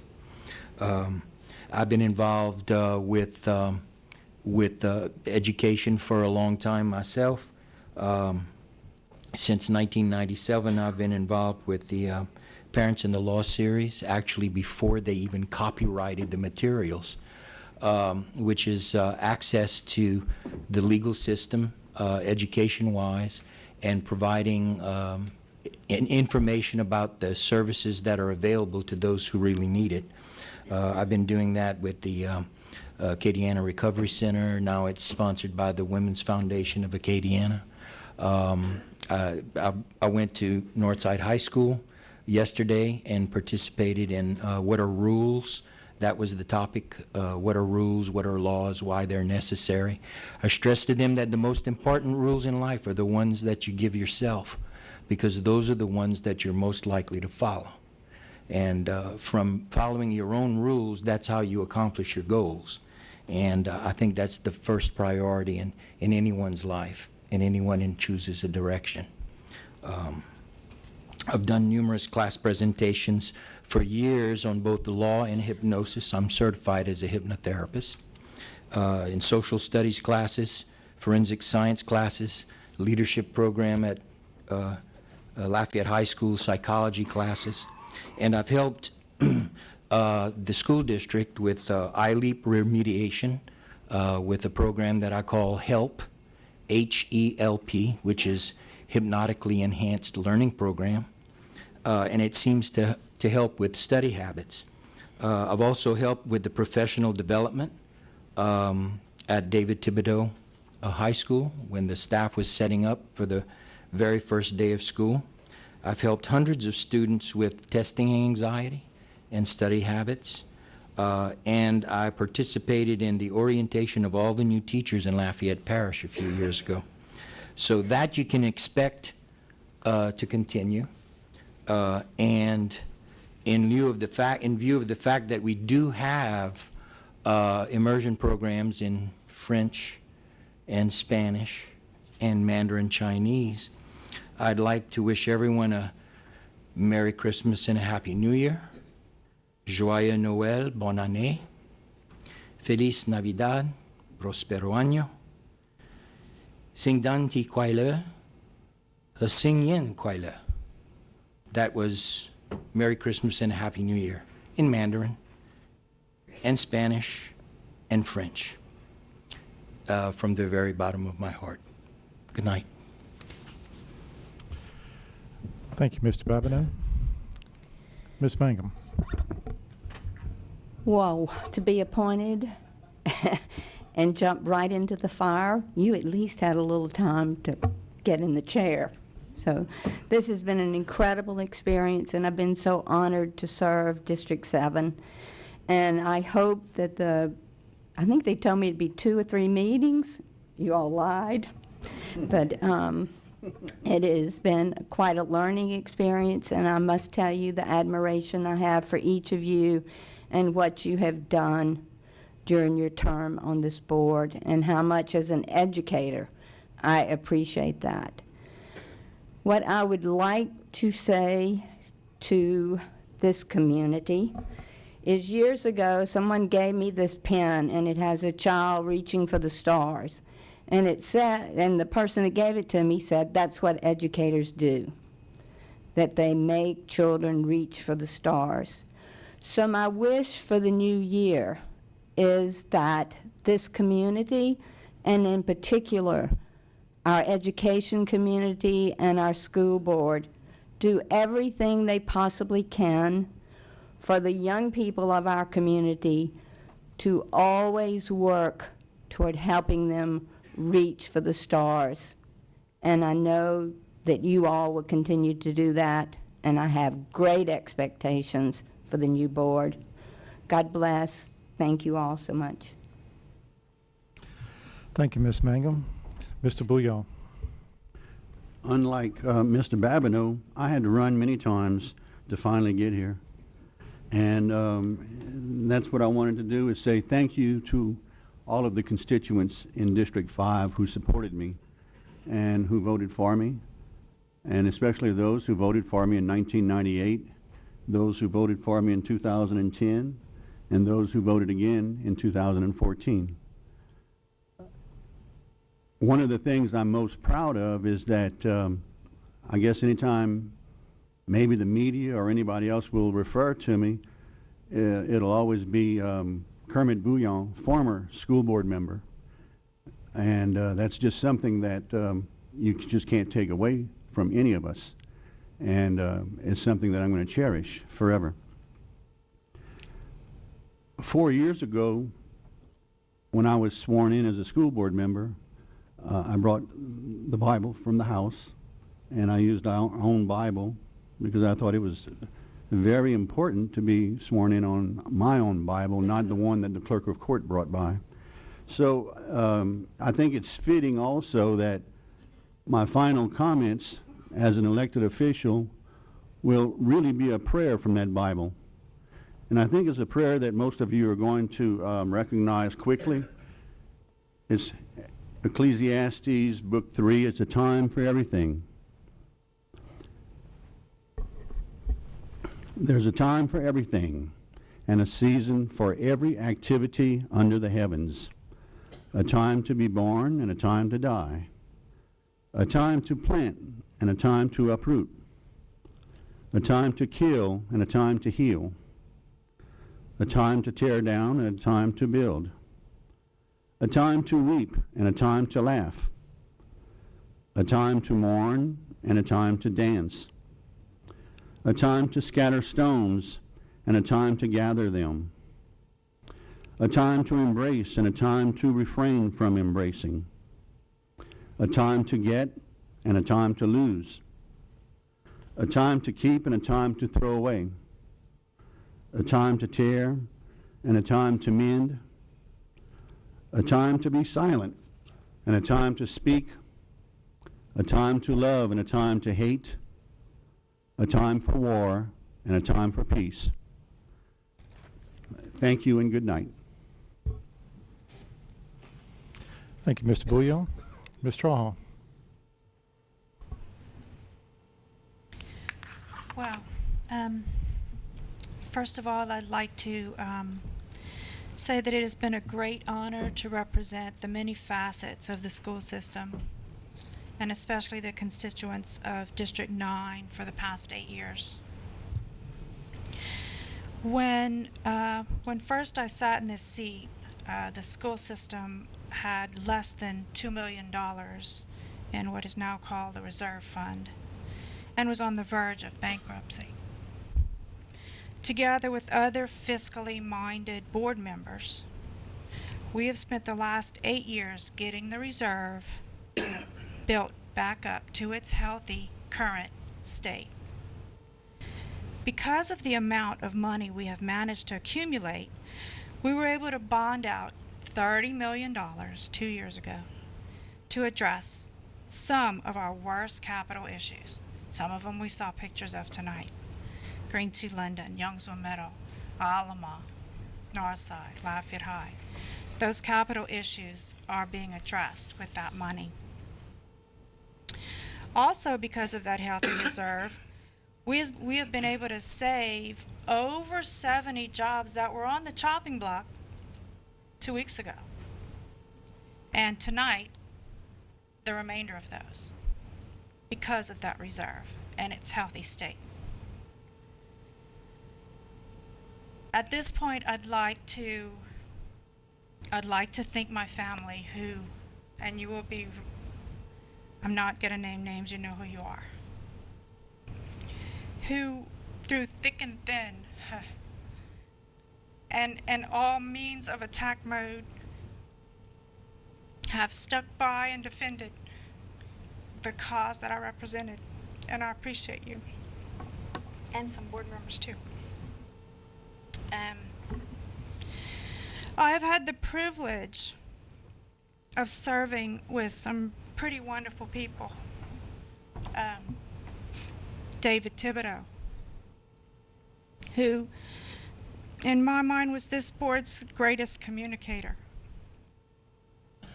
He always kept everyone informed.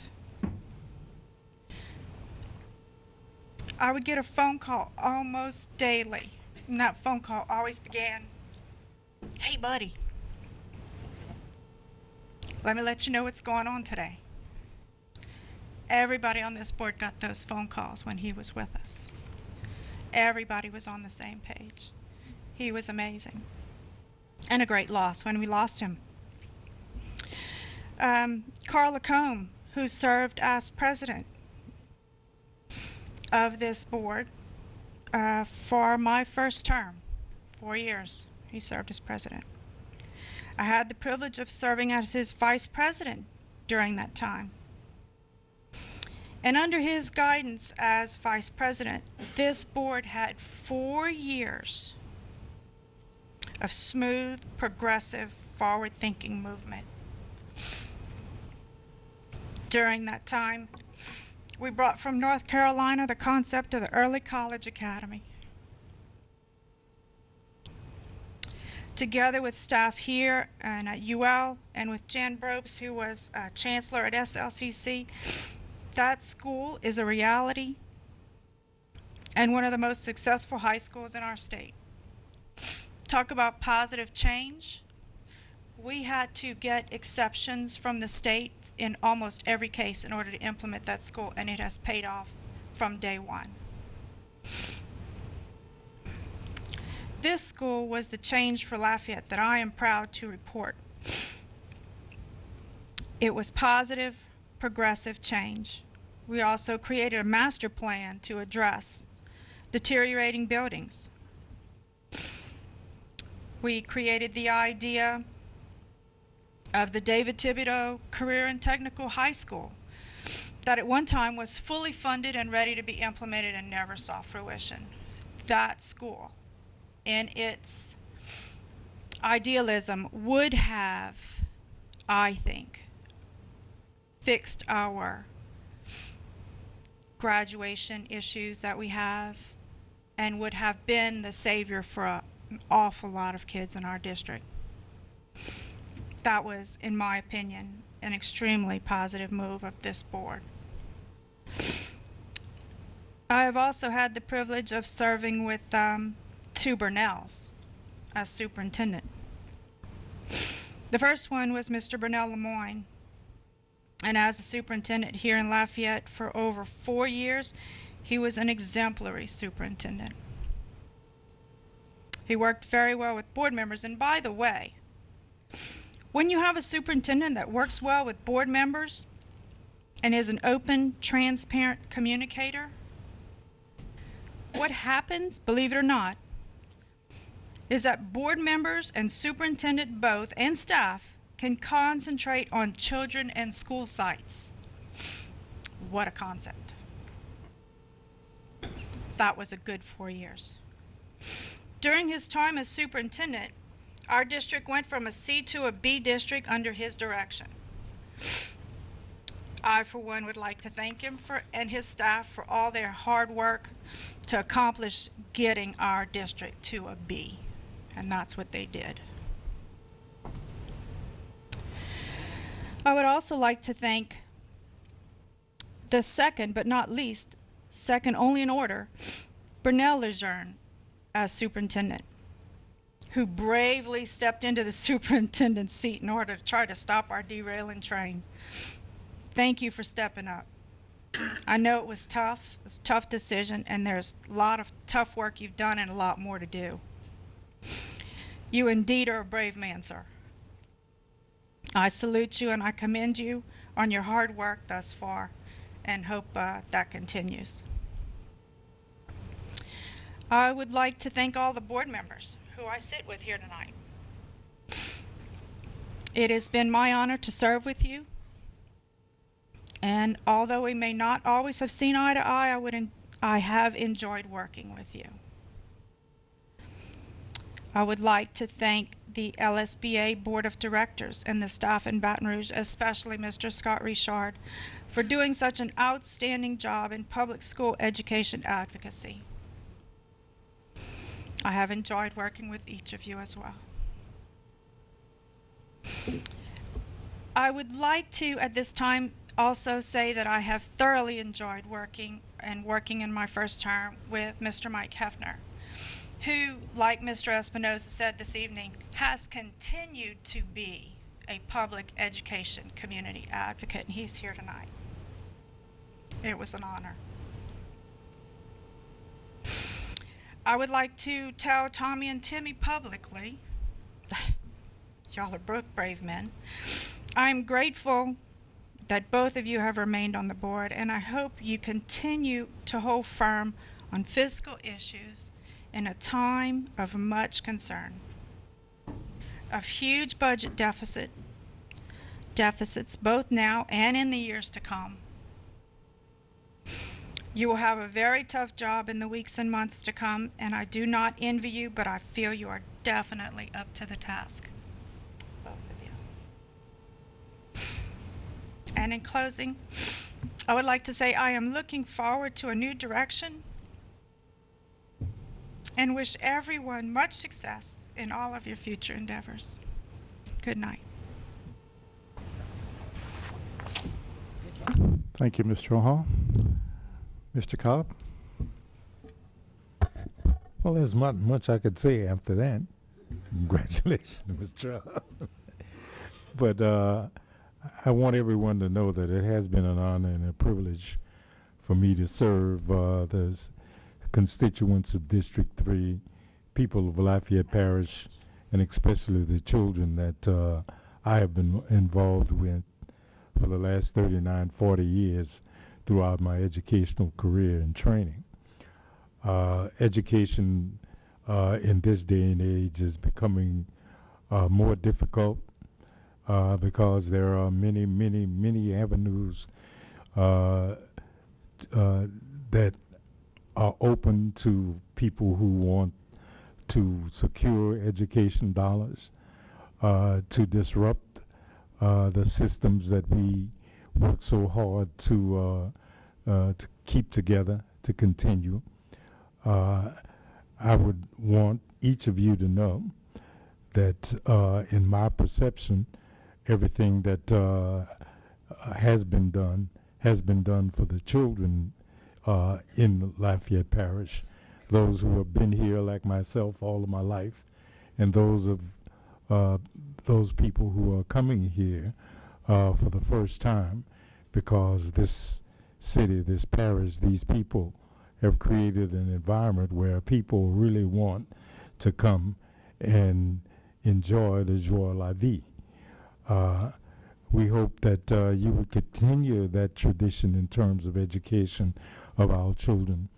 Openness in terms of involving the community, and openness in attracting supporters for our efforts to educate every last one of our kids, because we have none to lose.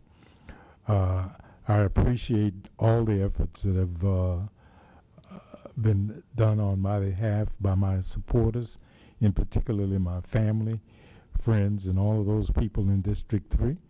And I will be an advocate for education. I've always have.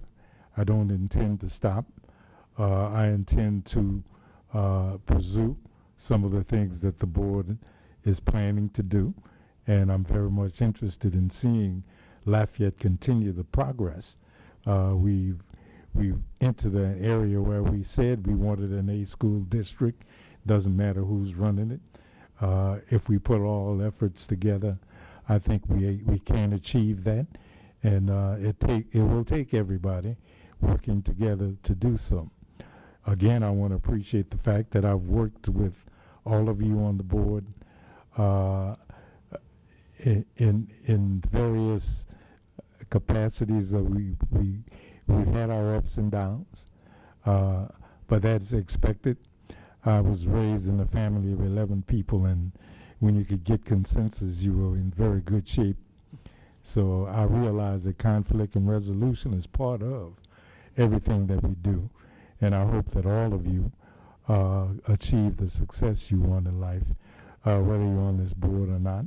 And for those new people, if I can, I'm willing to assist you in everything that I can do to help you fulfill the dream of making Lafayette's educational system the best. Thank you. Thank you, Mr. Cobb. A lot of what I've heard tonight I have to echo. A lot of good people over the past 8 years. A lot of good people have been in this system. Some are still are here, and I learned a lot from those individuals while being in education for a number of years before. Didn't really have the perspective of being from the central office area and from the school board. So I definitely learned a lot, and a lot of good people are in this school system. We got a lot of good teachers here. I really appreciate the effort they put forth, and I hope that the upcoming board and superintendent truly support teachers. It's unfortunate that I felt, from my perspective, that teachers were not respected in recent years.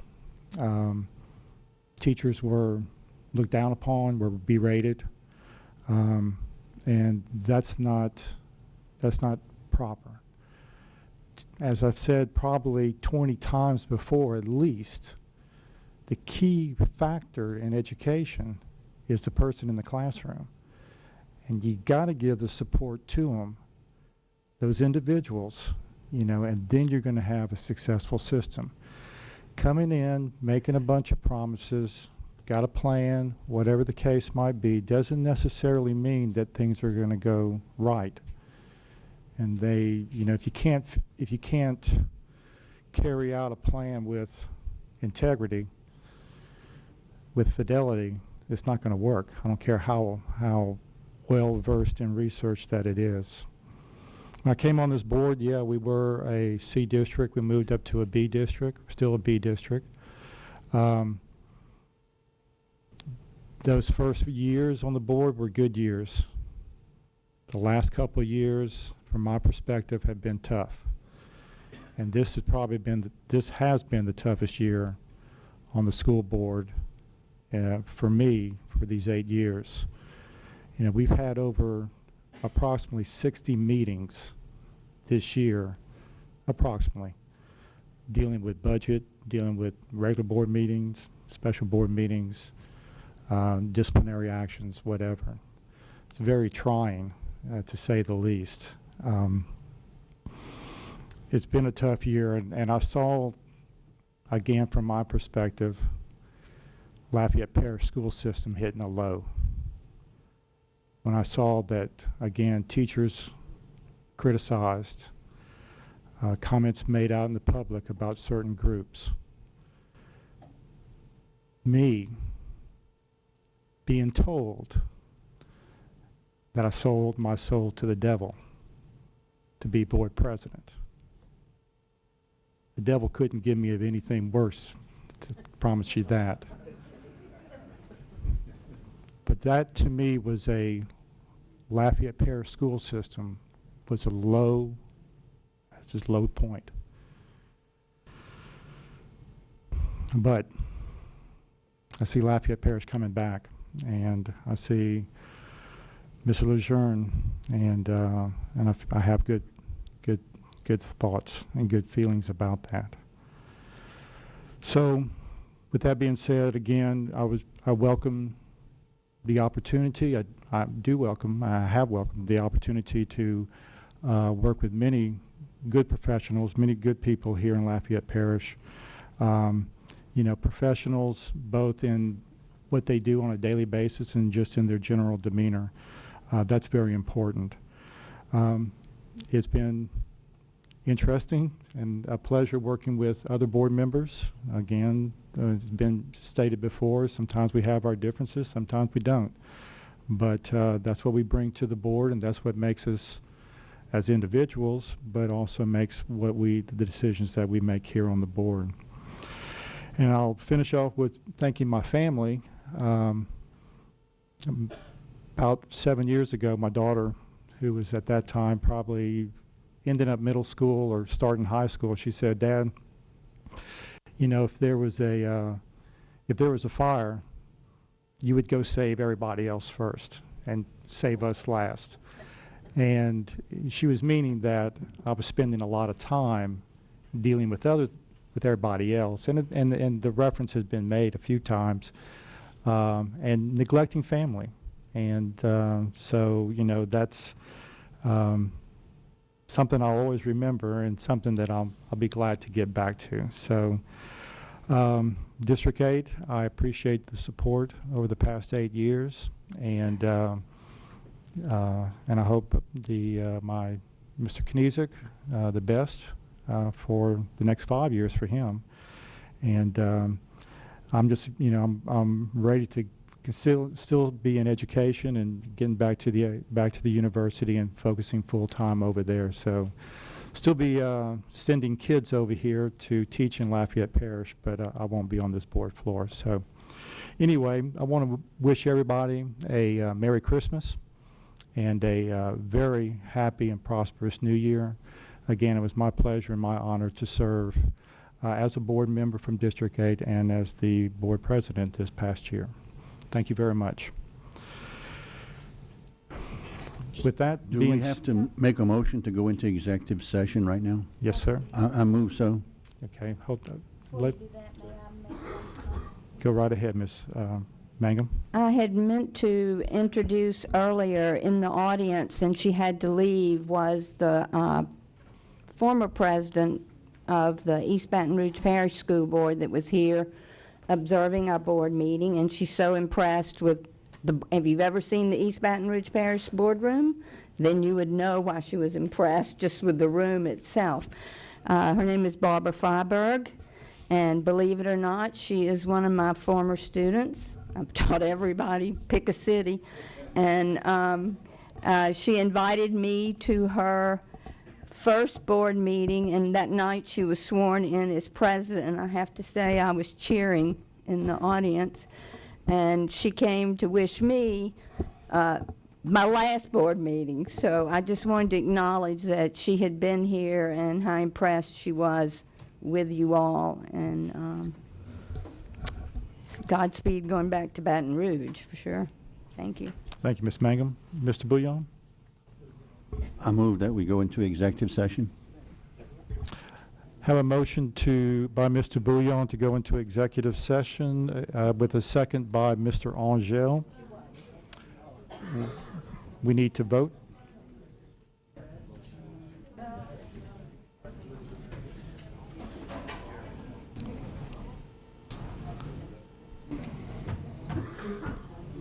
So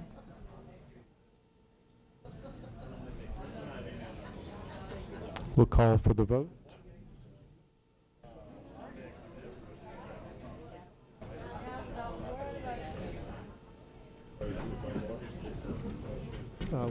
Okay. 9 for, none against.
We have a motion by Ms. Trahan and a second by Mr. Cobb to return to open session.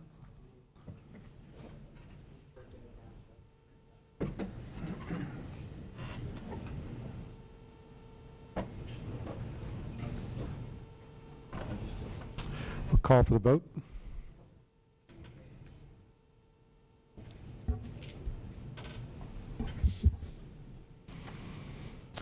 Motion carries. We're back in open session. Move that the board authorize council to move ahead as advised. Second. Have a motion, Mr. Albury, and a second by Ms. Trahan that the board authorize general counsel to move ahead as discussed. That's a better word. Is that okay? I expected it from the English teacher, but that's great.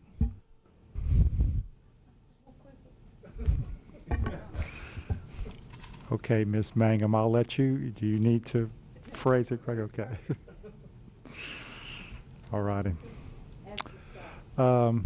Yes, Mr. Albury and Mr. Cobb, I believe. No, this one was Mr. Albury and Ms. Trahan. I'm sorry.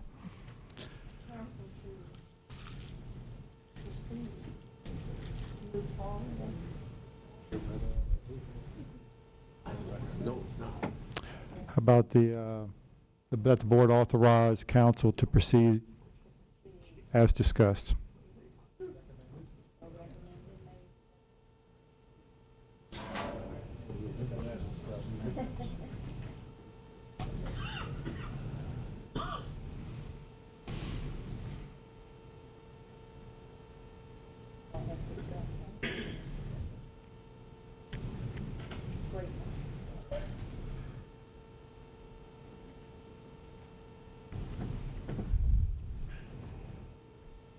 Is that okay, Ms. Mangum? Is that okay? Okay. Any discussion? We'll go ahead and call for the vote.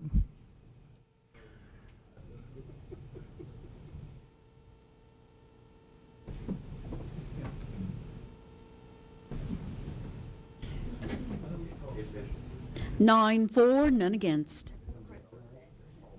Motion carries. Do I have a motion to adjourn? Motion, Mr. Cobb, second by Ms. Mangum, that we adjourn. We'll call for the vote.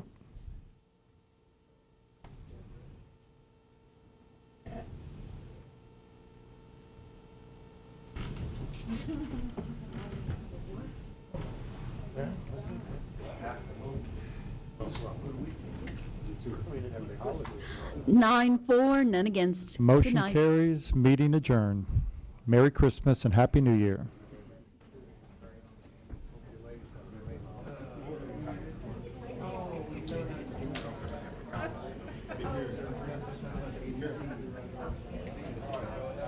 Enjoyed it, buddy. I really did. Been fun. Been fun.